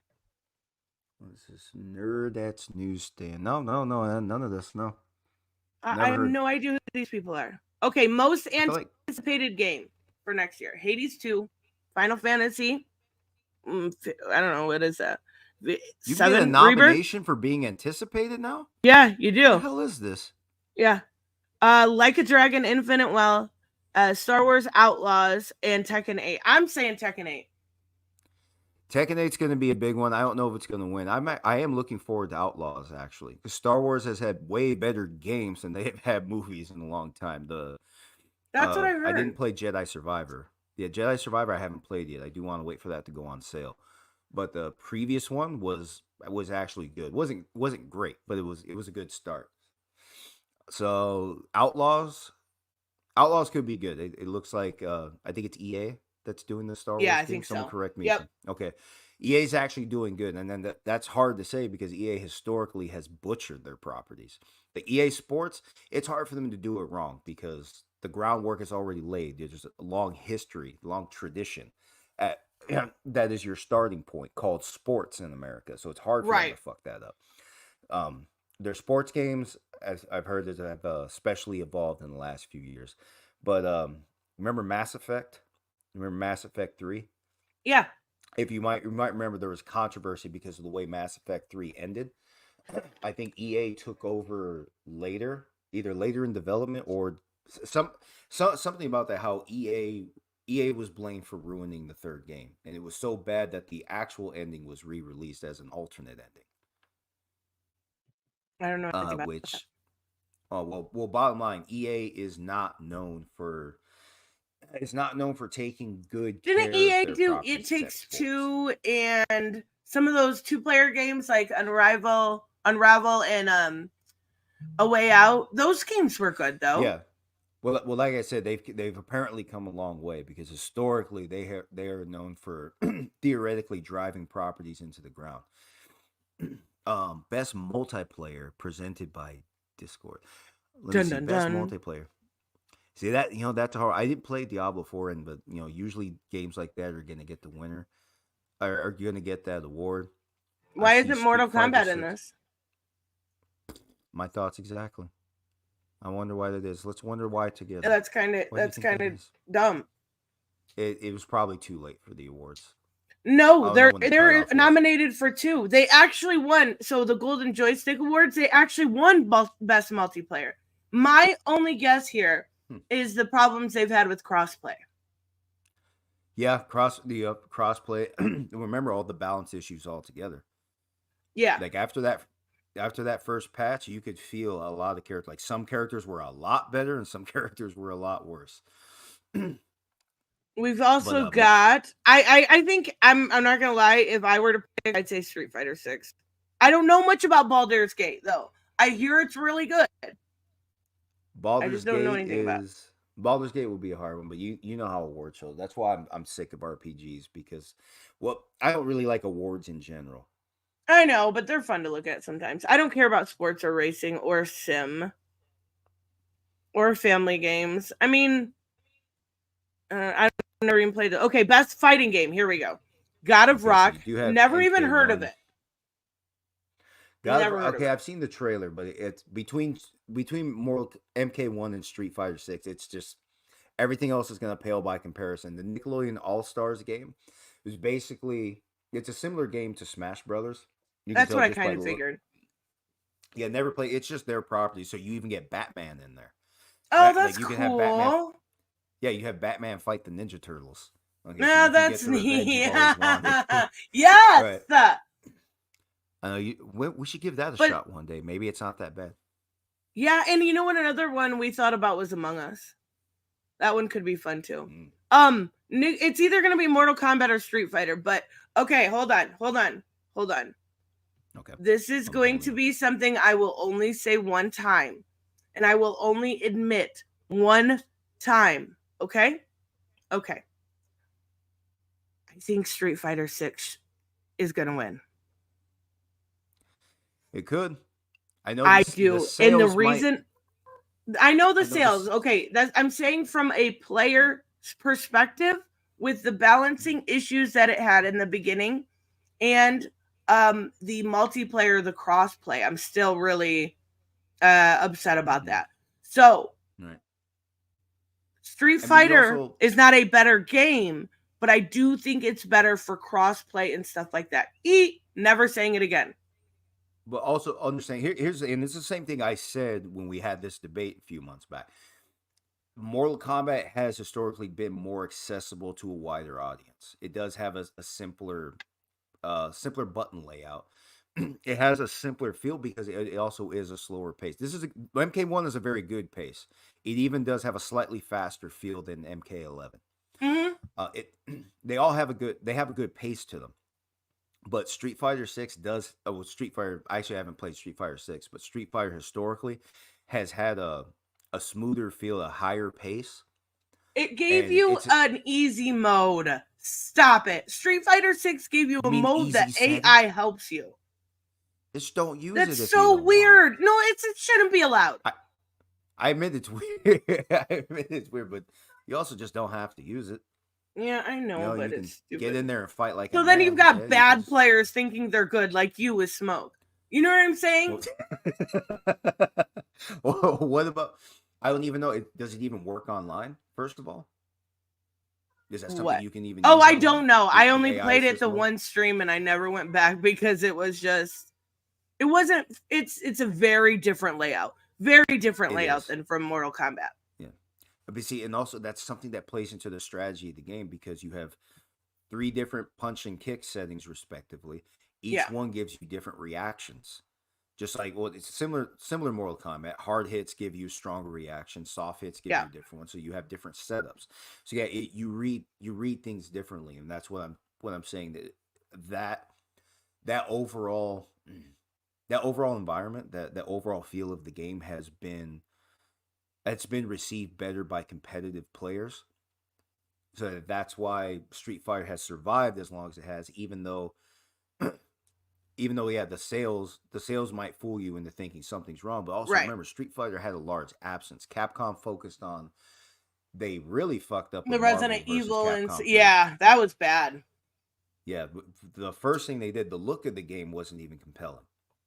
The look of the game, the colors look kind of dull. Like they're not the kind of colors that pop like you would expect from comics or even Capcom's game. Like you look at their previous games, even though the detail is not as good because they're previous consoles, but you look at the color scheme, you look at the shading. Like this one had more to do with like that's something that's also throwing me off with modern games. Unreal looks great. I'm playing Spider-Man 2 right now. I just got to the point where I'm attacking the lizard, or where I'm going after the lizard, the part that was in the demo. Oh, I just now found time to get to that. But you look at that, it looks great. And it has great lighting, it has great shading, it has great colors. All kinds of different colors. The neon, the bold, even the the duller ones, the way it blends, but it gives you a good real feel of the environments. Like they took all kinds of different color schemes and put that in one game. It looks great. But now look at what Marvel versus Capcom 3 did, what they did with the characters. I didn't like the designs. They look dull, they look stiff, they look like bad action figures from Mexico. They just look terrible. They all look like knockoffs of all the characters. They didn't look good. And that right there, it didn't sell the game just based on look. And Street Fighter specifically has been absent. So the Street Fighter name has been absent, even though they had Street Fighter 5 and then Marvel versus Capcom. For Street Fighter 6 to come out, obviously it still did good sales. Like these aren't bad numbers, but that's also part of the reason it's not going to sell the same, because the Street Fighter name has right. been And I think I love the aesthetic of Street Fighter 6. And I love that in the lobbies when you're doing multiplayer, you can do other things. You don't have to sit there and wait. You've got Wi-Fi pings and stuff like that. I think there is, and I know I give as joking around shit to Street Fighter 6. And I understand. So when I first started playing it, Figure Drawing said it's going to take, months to learn. You can't just know in a live stream whether or not you're going to like this game. And I gave him shit. I'm like, yeah, I know I should like a game in that amount of time. But I can tell you from focusing on Mortal Kombat, it does take quite a bit of time to get into. You're not just going to pick it up and be able to fight with Havoc and Katana. So I understand what he was saying now, but the aesthetic is great. I know a lot of people enjoy it. I do like Mortal Kombat personally, one myself more, but I've always been a Mortal Kombat person. And even though I love Street Fighter better, I'm having a blast playing, playing MK1. Congratulations on the winning streak while my internet's down. You have Totally. You're just shining. I'm telling you, you're good at what you do. Smoke is holding you back. It's not smoke. No, I promise you, I'm gonna fix my internet. I'm going to take every award you have ever given yourself since this tournament began. The cope is real, you guys. The cope is real. All right, best RPG. Baldur's Gate, Final Fantasy, Lies of P, Sea of Stars, and Starfield. Ooh. Well, it would be one of the top two. You don't think Starfield has a chance? I haven't seen it. I know, Bethesda has a good track record. Maybe, but I haven't even taken a look at it. Like I said, RPGs frustrate me, and especially in relation to awards. They're basically the reason why I stopped caring, because, well, first off, it's all about the game you like, right? You understand that much. But when it comes to awards, how I really got to see how these are it's more about appeasing the audience than actually giving a critical review of something. So I'm not even interested in what anyone has to say when they're handing out these awards. I already know it's going to go. We already know Game of the Year usually goes to an RPG. And why? Because there's a story being told. Yes. But here's the thing. Video games aren't just about the story being told. See, to some people are, though. And I know, don't get me wrong, stories are part of it. Spider-Man has a story. It's actually kind of irritating. Every game has a story. Arkham City had a story. Arkham Knight had every comic story of fucking Doom had a story. It just sucked. Okay. But here's what I would respect more, but still would probably skip out on it. Have a separate award for stories. Who's telling the best story? Well, they Because do have games best are not just narration. stories. Is that what that maybe could be? Oh, I haven't seen it. If that's out there, then maybe that's it. Is that shown here? Yeah, we'll Is get there to a that best one. narration? Yep. Okay. And you're probably right. It'll probably go to Baldur's Gate. I love that. I was so pumped for Liza P. Right? It looked incredible. The aesthetic, the Pinocchio, the different thing. And then I tried it. Oh my god, it's so hard. It's so hard. It's harder than the Souls games. Is it the strategy? Is it the layout? Have you ever played the Souls games or Elden Ring or anything like that? Or no, like I said, it's very similar to that. Honestly, like I said, since Skyrim, would that come out 2009, 10? No, that wasn't 2009. That was more like 2012. Sorry. Well, anyway, since Skyrim came out, because like I said, I played it for 3 weeks straight. My cousin accidentally saved her game over mine, and I just completely lost. Oh, that's heartbreaking. Oh my god! Like, even when God of War came out in 2018, I loved it. I put up with the grind. I put up with everything because I wanted to max out and I wanted to replay the harder setting, the Game Plus mode. But I wanted to max out first because I knew the game was probably going to be no fun if I wasn't maxed out. I still to this day have not done it because the grind just dragged. Yeah, I get it. Oh my god. Raymond makes a good point, but shut up also. Imagine complaining about Street Fighter 6 having an easy mode. You know what? I get it. I do. But when it comes to fighting games, I'm a gatekeeper, I guess. I know, but I get it. I get it. No, like happy can't stop you from trying. Liza P is so hard. It's so hard. Robert, thank you so much. Hey, Tris, I just read Big Game 5 and you'll be happy. The ambassador survived. I thought they died in issue 1. Okay. And beat the shit out of Nemesis and his balls. And his balls. Okay. And also Kick-Ass has gained powers and become the ambassador. Ooh, okay. I like it. For America.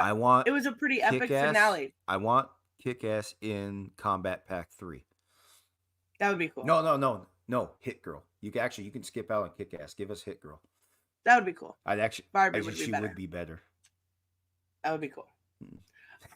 Okay, so what do we have next?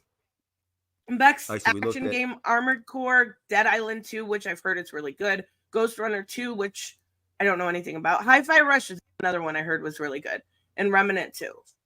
Well, just at first glance, Dead Island 2 grabbed me the most of all. Yeah. Armored Core had a good look to it, but Dead Island 2 had the most compelling.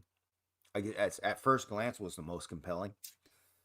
Even though I was exhausted by zombies, but the game does actually look like fun. It does look like something to pick up and try, since it's something like that for me, especially because I haven't done anything like that in a while. Yeah. So it actually would be nice to pick that Dead up. Island 1 is super fun. With playing with Bianca, it's super fun. It's a little wonky on the controls, but I'm sure they fix that for 2. Davia says Hi-Fi Rush is amazing. I've heard really good things about that in Baldur's Gate. And Baldur's Gate is just too expensive. But Hi-Fi Rush, I think, is free on Game Pass. VR, AR, I don't care. Mobile game, they have a mobile game in one. It's Hello Kitty. It's Hello Kitty. I don't think the Final Fantasy Hello mobile Kitty. game will win. It's fucking Hello. Okay. Nope, we're not taking that seriously. Best debut. Cocoon, Dredge, Pizza Tower, Venba, and Viewfinder. Well, I know nothing about any of these games. I'm not gonna lie. No, I didn't play these. I know it's hard to make strong statements about everything we're seeing, because a lot of this games are way too expensive to play through all this shit. Exactly. We've got Independent. I have heard really good things about Dave the Diver. What is that about? I've heard. I don't know. I seen it on Philip DeFranco. Shut up. I heard it was good. Raymond says Dredge is really good. Best community support. Okay. I don't care about community. Best ongoing game. Okay. Apex Cyberpunk 2077 is an ongoing game? I thought that was just a game that got released and you could give girls penises. Wait. I mean, you can. I'm not wrong. It's working for you. Have fun. I mean, that one at first glance, I would just say Apex because I got a lot of people in my warehouse that are still playing that over Fortnite. Really? A lot of people, yeah, they. I'm gonna disagree here. I'm gonna say it's gonna go to Fortnite because they just brought back OG season stuff, and on one single day they had 40 million people log in. Okay, then they win. That's it. Yeah, that's huge. Yeah, I mean Apex is good. Don't get me wrong. I just had no idea Cyberpunk was ongoing, but whatever. Yes, Cyberpunk. Cyberpunk's a weird thing because they keep trying to save something that was damaged in the beginning. Because when it first released, severely damaged, right? Yes, it was really buggy. Okay, we've got innovation and accessibility. So this is funny to me, right? It has to be MK1. Now they'll probably give it to Street Fighter 6 because you already know why. But what is the innovations and accessibility that Mortal Kombat put out? Their descriptive fatalities? Right. There was that. I think it's just a weird thing to have an award about. But let's go with it. It's there. I think that first off, that is the best thing ever. Mm-hmm. You tried it. It's hilarious. We all tried it. Right. It's amazing. Okay, I've tried it. I got hours worth of laughs out of that one. I do think that alone stands out. Spider-Man 2 is interesting. Spider-Man actually does have some interesting items in the in accessibility. See, I didn't mess with that. Even I use. There's one that. Well, look, there's one that I use. There's one that it'll customize the web shooter so that with one hit of the trigger, you actually shoot 3 times. So you just web them up quicker. Yeah, it actually makes the game better. But that's not.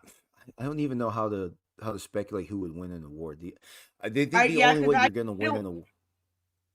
I think the only way you win an award here is if you don't take the accessibility feature seriously. It has to be MK1.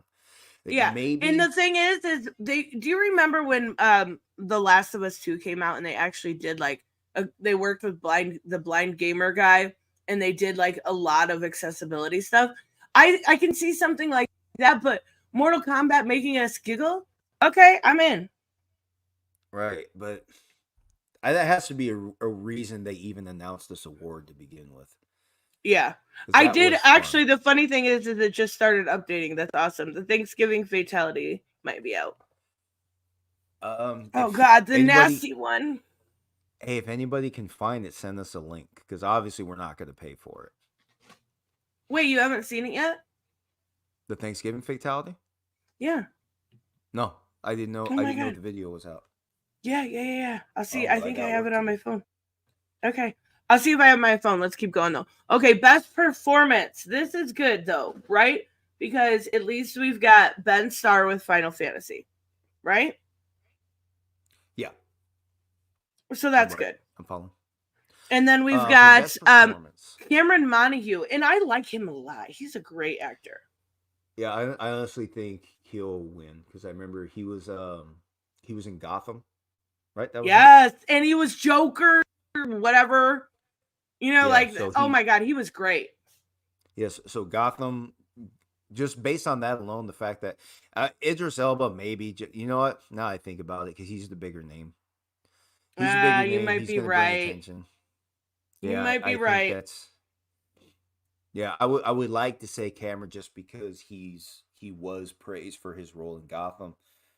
Jedi Survivor, it wasn't well, sorry, I only played the first one. The second one I haven't seen yet, but I know EA is taking really good care of these projects. He carries himself well. He's Like he's not like an intolerable person, at least in the first game. He's doing well as a Jedi, as a hero of the story. I thought he would have won just based on his history, just based on his track record. Idris Elba being the biggest name, even on the Maybe, probably the but what least about popular Yuri? game. What is Yuri? He is Smoke, but he is also in Spider-Man. He could win. Who is he voicing in Spider-Man? Peter Parker. He voices Peter, really? Yeah. Oh, I didn't know that. I never looked at the actors' names. I didn't know that. Thinking about that, he's a great voice actor. Like he's done a really, really good job. I don't know. And then there's videos out there of him getting all excited and being really good with fans. Like, I don't know if they take that into consideration, but they should, in my opinion, because he's great. I would vote for him. I don't know though. You got Ben Stark. I don't know. I'm thoroughly enjoying Spider-Man 2. I don't think every inch of the game is good. There are some side missions that are actually kind of aggravating. Overall, overall still a great experience. But that one, like I said, I think it's too easy just to give it to Alba just because he's the biggest name. So I didn't even think. Okay, here is the best story. Here's the best story. Best narrative. We've got Alan Wake 2, Baldur's Gate 3, Cyberpunk 2077, Phantom Liberty, I guess, Final Fantasy, and Spider-Man 2. If you say Spider-Man 2, you are wrong. I didn't finish it. And based on what's being told so far, I'm not convinced either. It's a good game. It's not a story yet. Okay, like I said, I'm at the point where I'm chasing the lizard. So I just beat the part that was in the demo earlier this year. Okay. So you're not very far into it at all. Right. Yeah, I haven't had a lot of time after work. I think I haven't done a lot of the side missions. When I picked it up this morning just to entertain myself while I waited, I was only at 29%. Okay. So yeah, so you're just and you I mean, don't get me wrong, without any spoilers, I won't give any, but it was entertaining. It was a good game. My biggest issue with Spider-Man has always been some of the mechanics.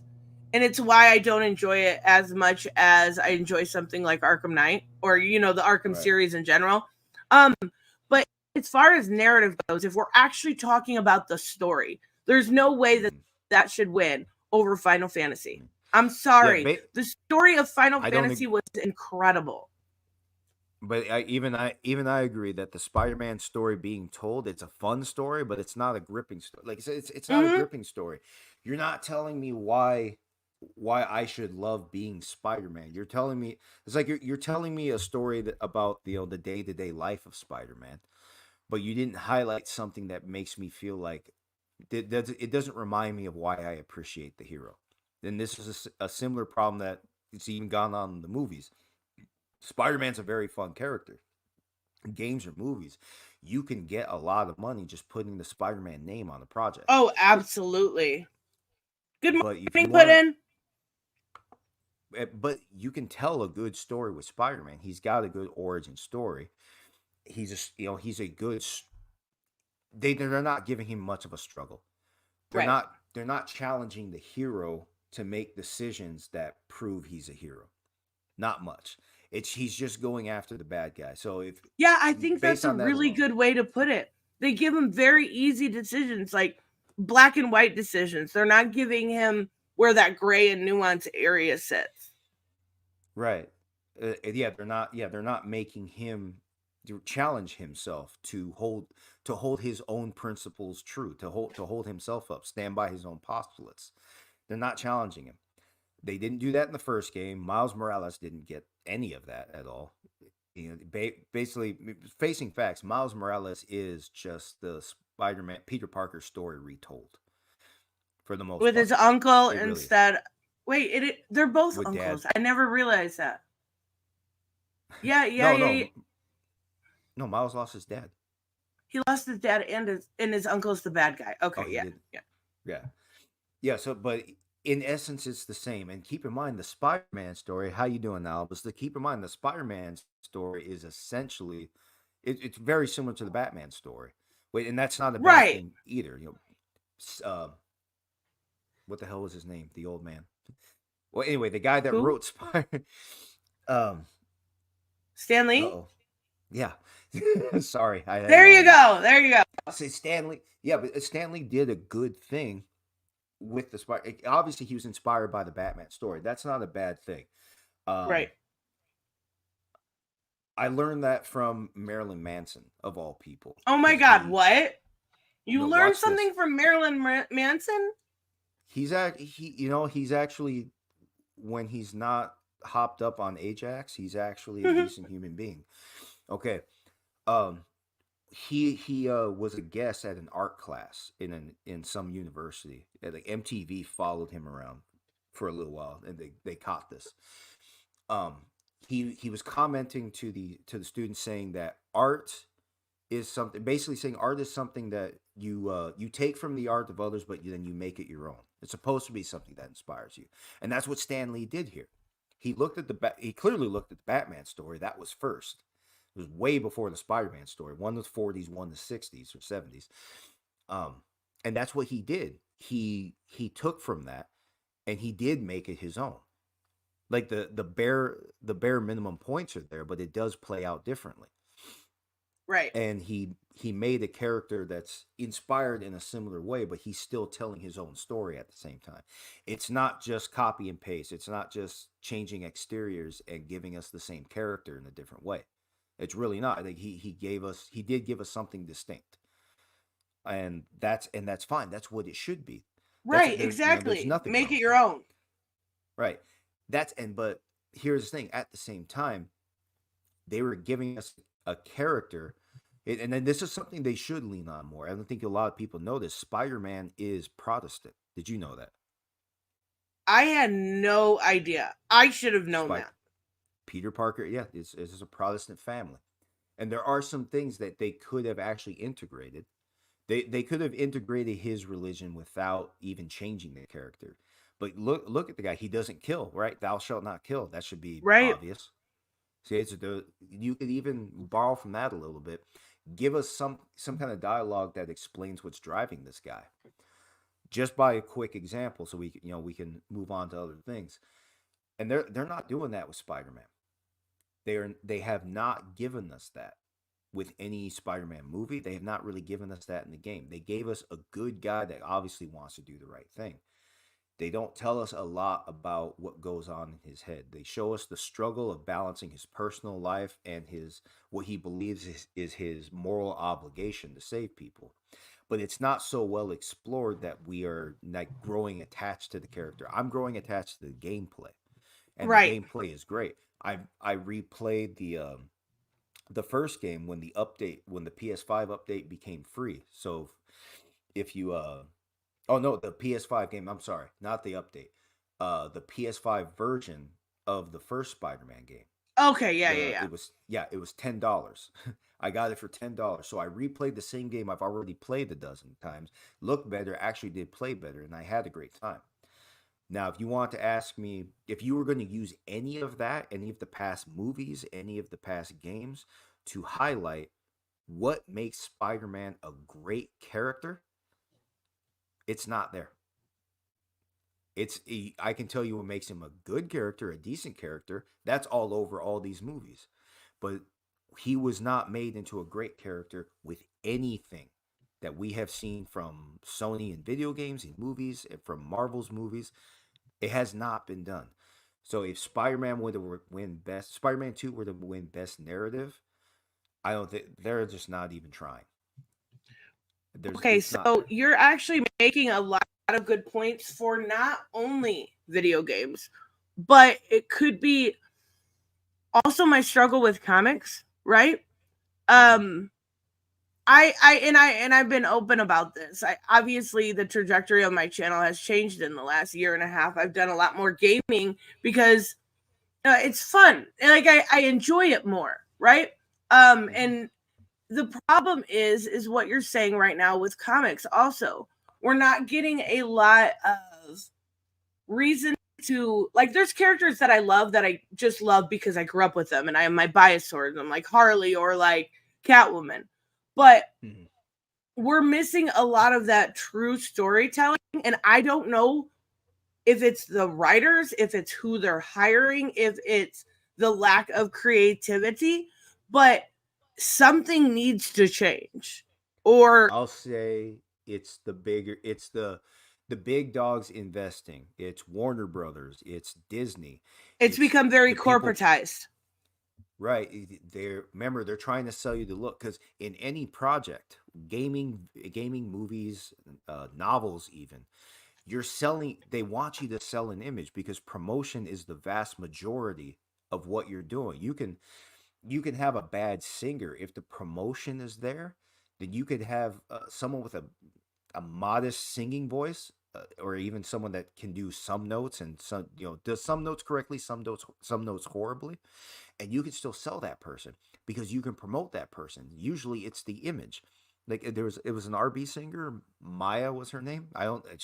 She's got to be at least 45 now. I don't know. But Maya, I remember her. Okay, I knew somebody that worked for Interscope Records. There's an office there's at least one office in the San Bernardino County. I knew somebody who worked at that office, and he told me, he used to talk to me about the decisions they make. He's the one, he taught me a lot in a short time about promotion. Maya is not respected by the people that invest in her. They don't like her. They think she's dismal. But Oh you my can God. promote her. But she's got an image you can sell. She's got Right. a nice face. Right.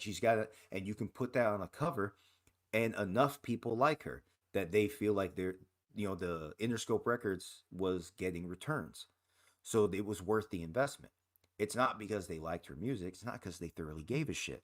It's because they had something they can use at a surface level to get someone's interest and keep people coming back. And that's the same thing. Comics, video games, they want images. The images do matter most when it comes to making money, because that's the first thing people see. And then if you, like you, for example, you said you have your biases for, let's say, Catwoman. The image of Catwoman will grab you, even though you already know Selena. Yeah, you already know Selena Kyle has not been that well represented. Has not been that well presented in anything.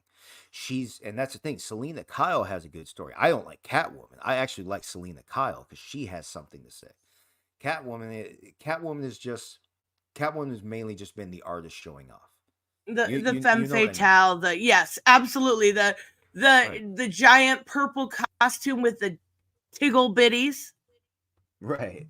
And you see what I mean there, right there, though. You can put Catwoman, look at, by example, probably most people led Long Halloween. Right. Right.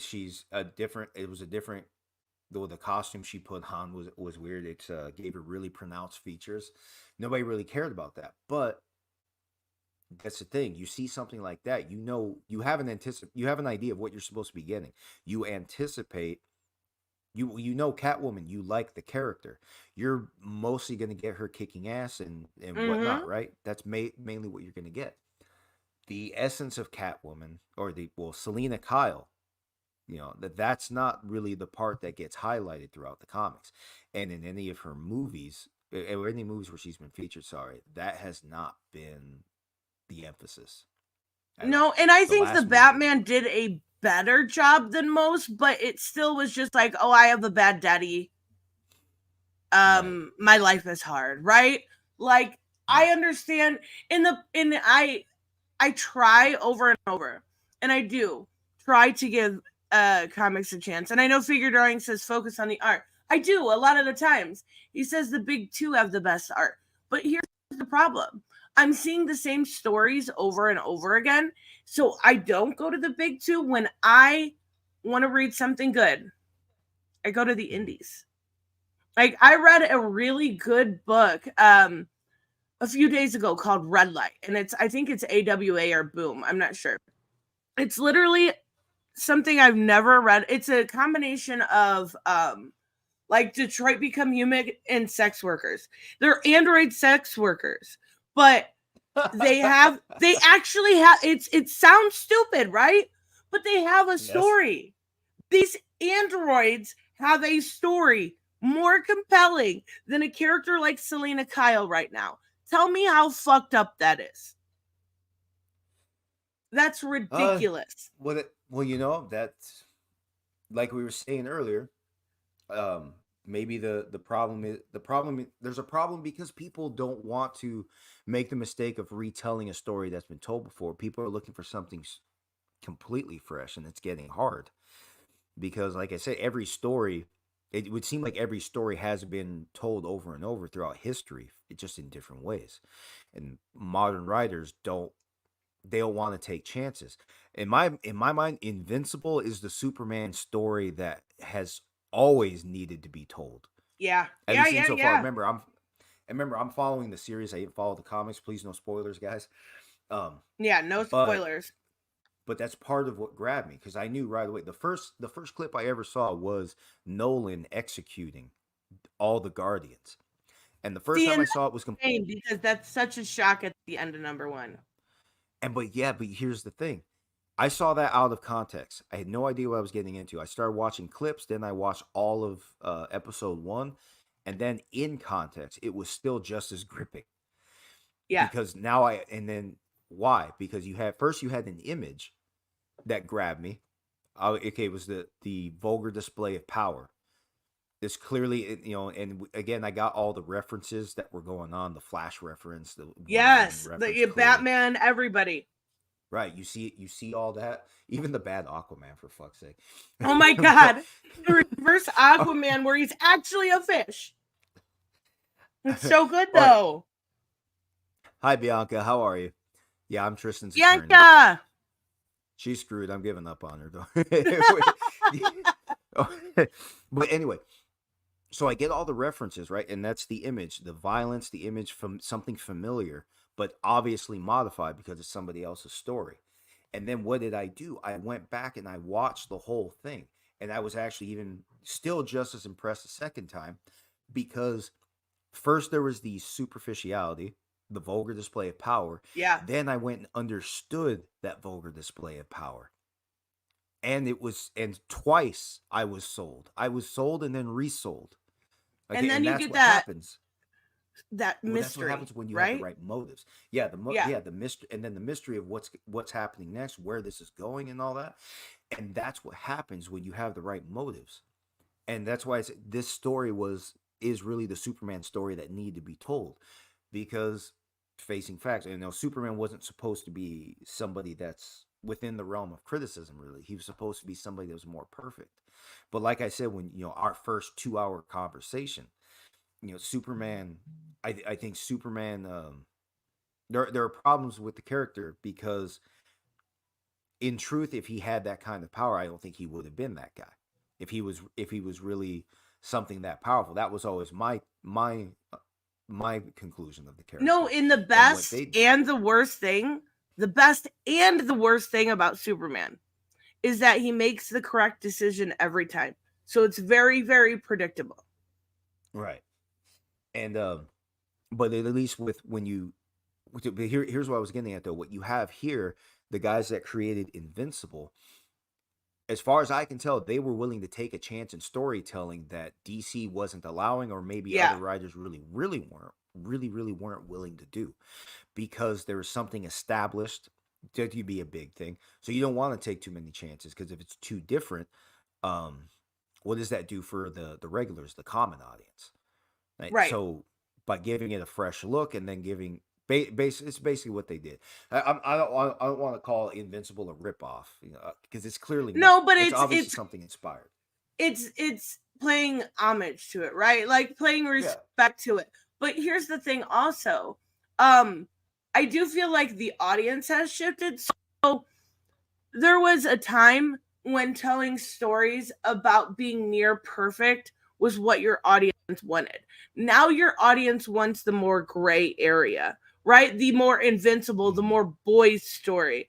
Like maybe we're just fixated on gore in America, maybe, but I want to see imperfections. I don't want to see Clark make the correct decision every fucking time.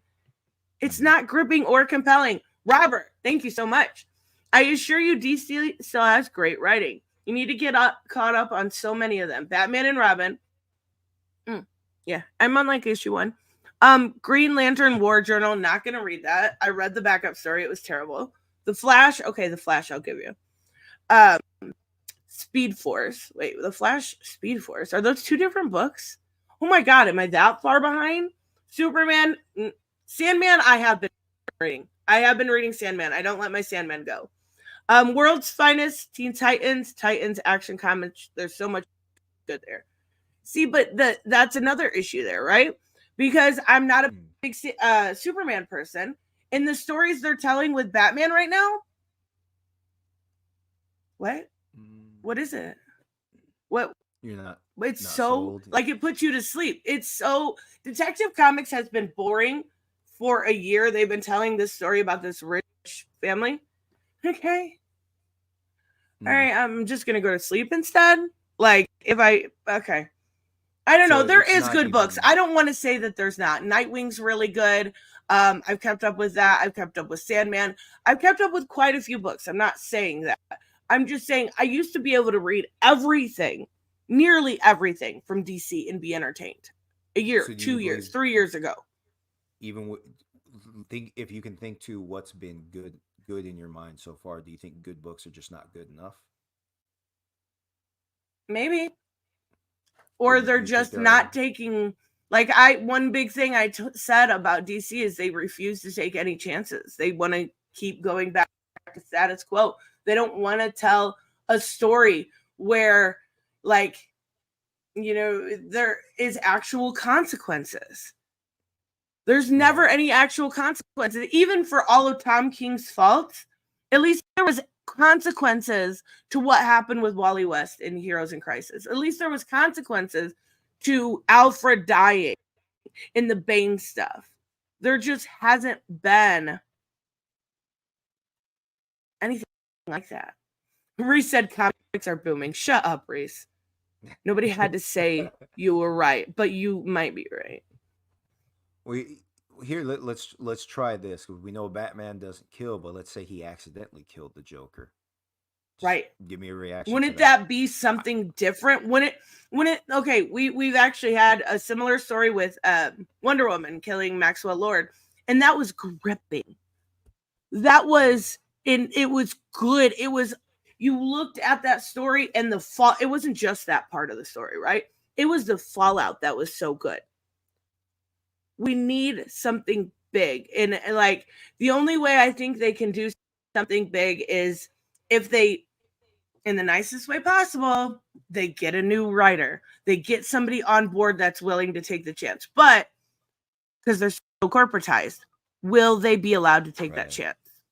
Yeah, see, that's what I meant earlier. It's Warner Brothers, Disney. It's the guys putting the money forward. Like what I was getting at with Invincible is I had an image that made me go back to the essence, and then it just happened to be something that sold me twice because it was so well done. Exactly. And do you like the boys? But the boy, I haven't been keeping up with it because I do like it. I just recently restarted it from season 1. If you like Invincible, I really think you'll enjoy what you get from the boys. I definitely like Invincible better. I'm liking the boys. It's a different pace. It's a different drama. It is. It is. It's a drama actually more so. Oh yeah, that's a good way to put it. Yeah, and but see look what happened with me with Invincible, and like I was saying with Catwoman, you see the image of Catwoman, right? But you don't. If you were a new audience, if you had to go back to the essence of Catwoman based on the stories told so far, you're not going to get it, because Selena Kyle's story isn't being told apparently based on what I've gathered. Remember, I don't. You're right. Nothing I haven't said before. I gather based on what you, or sometimes you and Robert comment on when you guys are following up on comics, the current comics, top 5s and such. Occasionally we come across a big name, and it feels like there's something missing.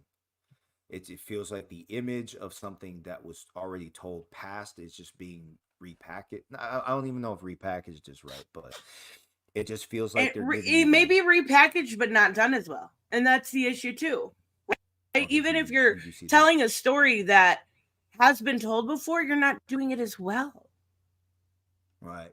See, that's what I mean, and that's what I'm saying. It's the guys at top because of the image. Like I was saying with Maya. Maya has an image. I don't know what she does these days. Interscope is where she was at the time. I don't know where she is now. Right. Anyway, Interscope found a reason to invest because they knew they could get returns on an image. The image is always going to be priority to the people who invest, because they know that's the first thing people see. And if people like you like Catwoman, so you know her story. So if you see the image, especially if you see maybe it's just a costume you like, they expect you to buy that ticket or buy Right. that video game, or whatever format they're throwing at you. They expect it because they know in your mind you're gonna fill some gaps. They know what drives the character, so they don't even have Right. to. They probably don't even feel like they have to compel you again and tell you that story, because they expect you to already know. So they expect you to buy it, no matter what. And that's what I think it's always been in movies. It's always been when comic book movies started getting big and people thought they were going to get big stories, possibly, I don't know, retold better or just presented better. They really were never going to get it. Yeah. And I want to mention this. Gary says fire Tom King. Here's the thing.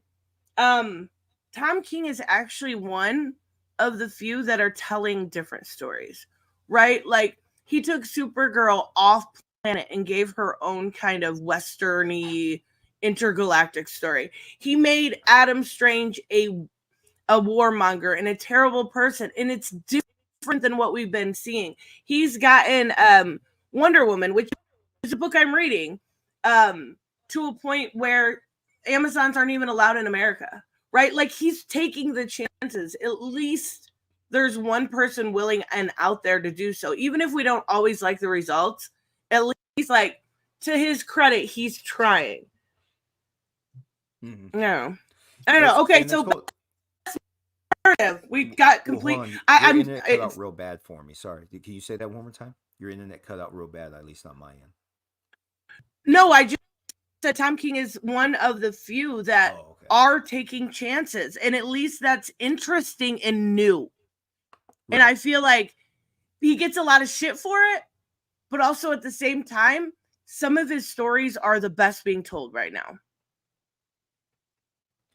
And if that's the case, well, he's going to be there for a while. First of all, Gary, sorry, he's not going anywhere. If he's even if different is good enough, then people are going to keep giving him money to do what he does. Like I said, and it's different and compelling at the same time, and that's why I think I enjoy him so much. Who do you? I can't believe how much I get off subject. Sorry, guys. Best narrative. It's got to be Final Fantasy, right? Probably Baldur's Gate could. Again, Baldur's Gate is also something that gets a lot of care. Have you Baldur's played Gate it? is one of those series. No, like I said, I'm done with RPGs. Yeah. I really am. Like, I played Ragnarok and I tried the same thing. And I know God of War isn't necessarily an RPG, but it's action RPG still, but and less expansive than any of these for sure. But even that, I got tired of the grind. I get it. But I finished the game and I did thoroughly enjoy it. I thought the ending sucked, but the ending did suck. So I can't hardly believe that, and I don't know Baldur's Gate.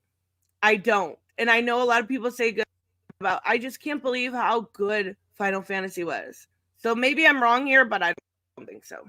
All right, we've got adaptation. These are the shows. Oh my God, it has to be Last of Us. I forgot there was a Gran Turismo project. Yeah. Last of Us, I want to say yes.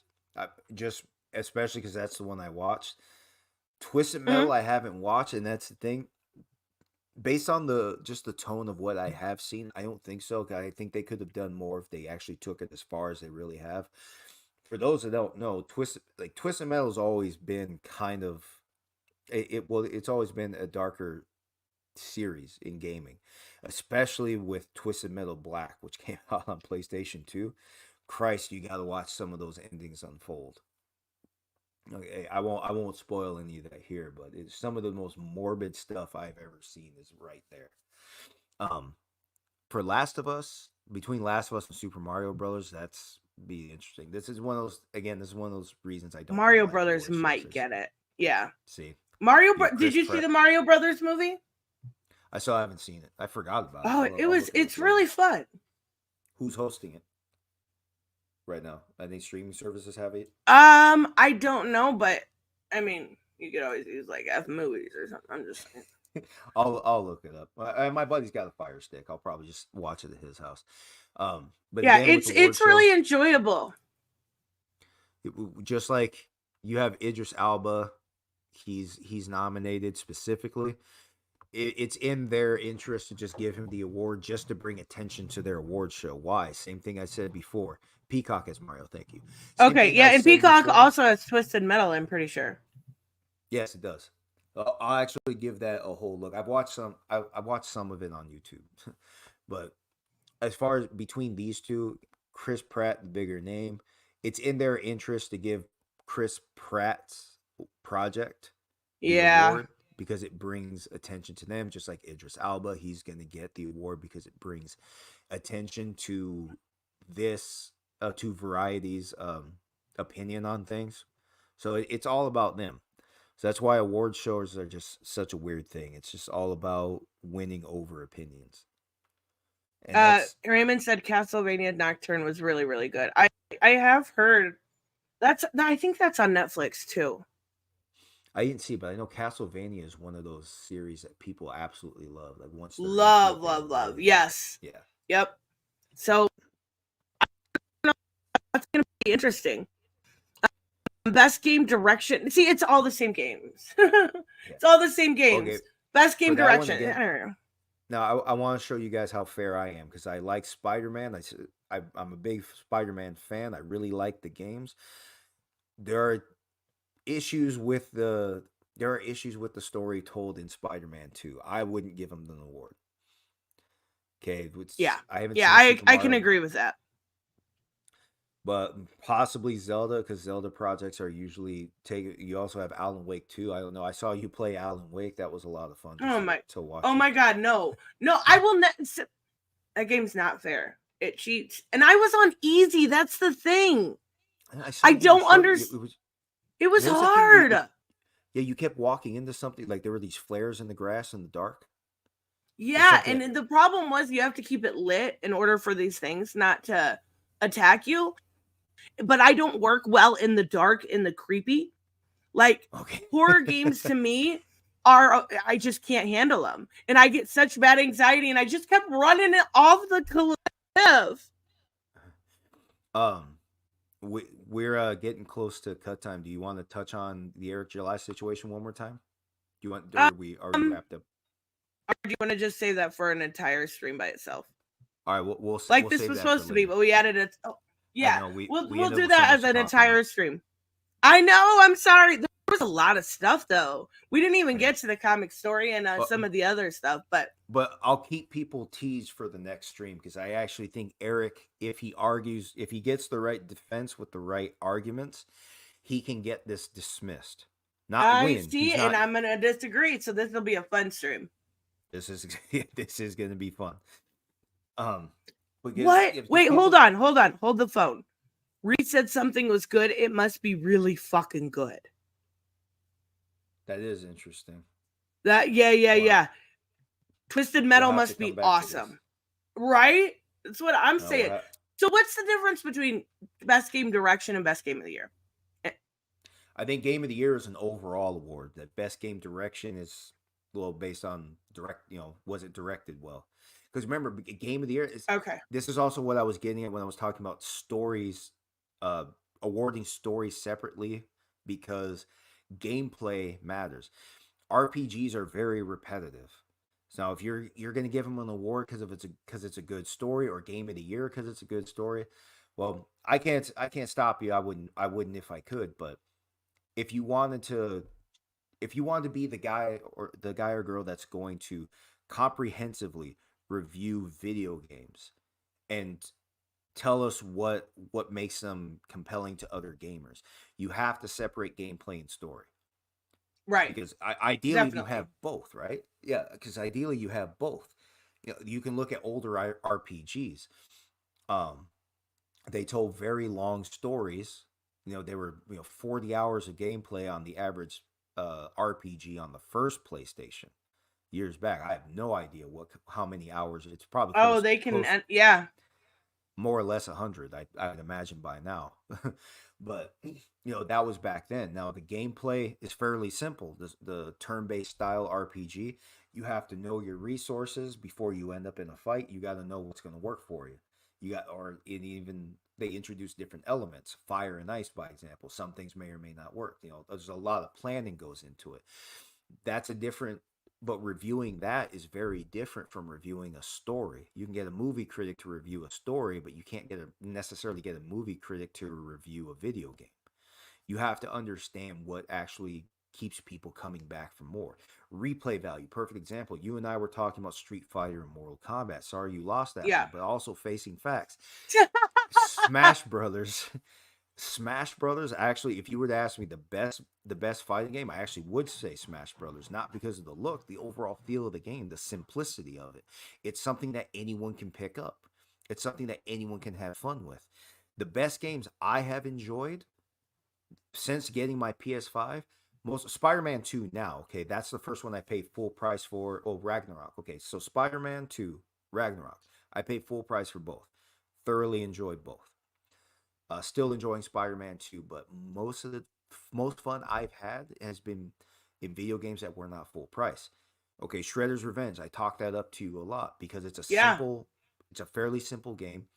Yeah, it's not a compelling story told at all. You're just the heroes beating the bad guy, and that's all it is. And that's all it needed to be, especially for $24 at launch. How do you complain about that? You can't argue with that. Yeah. Right. And recently, you had last year, Quake, the first fully 3D shooter, actually first fully 3D game, period, was remastered, put on PS5 for $10, and then Quake 2 earlier this year. And both games are actually stellar for $10 a pop. And I'm having more fun with that than I have in other. I told you I played Gotham Knights. I got it for $23. $26. And you loved it? Gotham Knights made me want to. Come on now. No. I wanted to shove my. I wanted to gouge my eyes out with my feet. It was so bad. Okay, I will say, when me and stuff figured out that we could play the story together, because I thought we could just do Heroic Assault together. We figured out we could play the story together. It's actually a lot of fun, but I do think a lot of that comes from just playing with a friend, right? Like that makes the experience better. And that is good. But now I also, just to highlight how disastrous this game has been, the director of that game was fired. Fired. Yeah. Yeah. It was March. Yeah, it was March this year. The game received its final update, so supposedly we were playing the version of the game we were always meant to play. I wasn't sold. And for $23, and I think I got $23 worth of game. The game, you could tell from the ground up, had problems. And like I said, Spider-Man 2 and Spider-Man 2, Gotham Knights, they all essentially play the same, but the controls are completely different. The controls are way and I will say I like the way Gotham Knights plays. I can't stand swinging. It's such a pain in the butt for me. Right. We'll ignore the swinging because obviously they're two different characters, or we can touch on Red Hood hopping. Oh my God! In the sky, right? We can talk. Oh my talk God! On that. Yeah. Yeah, we can bring up that bullshit if you want, but let's just talk about the combat system. It's because it's essentially the same combat system. Right. It is. Yeah. Right. But one series plays a lot better than Gotham Knights, because that's the difference controls make. So if Gotham Knights just had better controls. Just better controls. Never mind the shitty dialogue. It was just overall was not well written. But if it just had better controls, they wouldn't have even had to improve the AI of the game. They could have just given it better controls, and I promise I would have had a very different reaction to that. But that's the difference that controls make in the game. Bugs are a big problem in gaming. So that's why I say if you're going to give awards for storytelling, it's got to be separate from overall gameplay. Because yeah, and I agree because there's such a huge difference there. I was actually shocked that Resident Evil 4 was in this category. I don't know if that's just me, but I didn't realize that game was. Game. Was it? They scared me. It's a very fun game. Okay, they're scary, especially the remake because I was watching. I watched Saggy play it, and I actually did play the demo. It is a lot of fun because it's very different from the previous titles. Like there are times where you have to survive because you do have a limited number of bullets. Right. Okay, but this was also the first time they really made the game focus more on engaging, more action. So they gave you more like hand-to-hand skills that turned out to be more useful. Previous games you didn't have that. You had a limited round of shotgun shells, a limited amount of 9mm rounds. You had to ration. You had to know when to shoot. Even in this game, oh god, I would be terrible at that.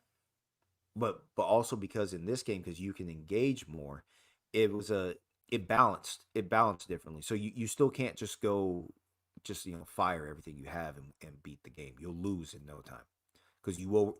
That's the interesting thing about survival horror games because you can run out of bullets in no time, and you actually are screwed to the point where you have to start over. That would be. See, I would be absolutely terrible at that. I would be okay. Last question before we wrap up here, though. Which one do you think will win? We're gonna call it right now, guys. Game of the year? Yeah. I will go with Legend of Zelda because Zelda same. Titles for some reason have a way of winning even if you didn't know there was a Zelda game this year. Yeah, I will say that too because I was gonna say that on Baldur's Gate, but I think that Legends of Zelda is definitely gonna take it. Yep, and like I said, all for the same reason. I don't know why I haven't touched a Zelda game in decades. I think that like the last one I touched was on GameCube, which with how long did that? Oh my god, that one last? Was that 9 months it lasted? Yeah, that was a lot. Holy shit! All right, guys, I am dying. We're gonna wrap up, but thank you so much, Joseph. I know. I'm sorry.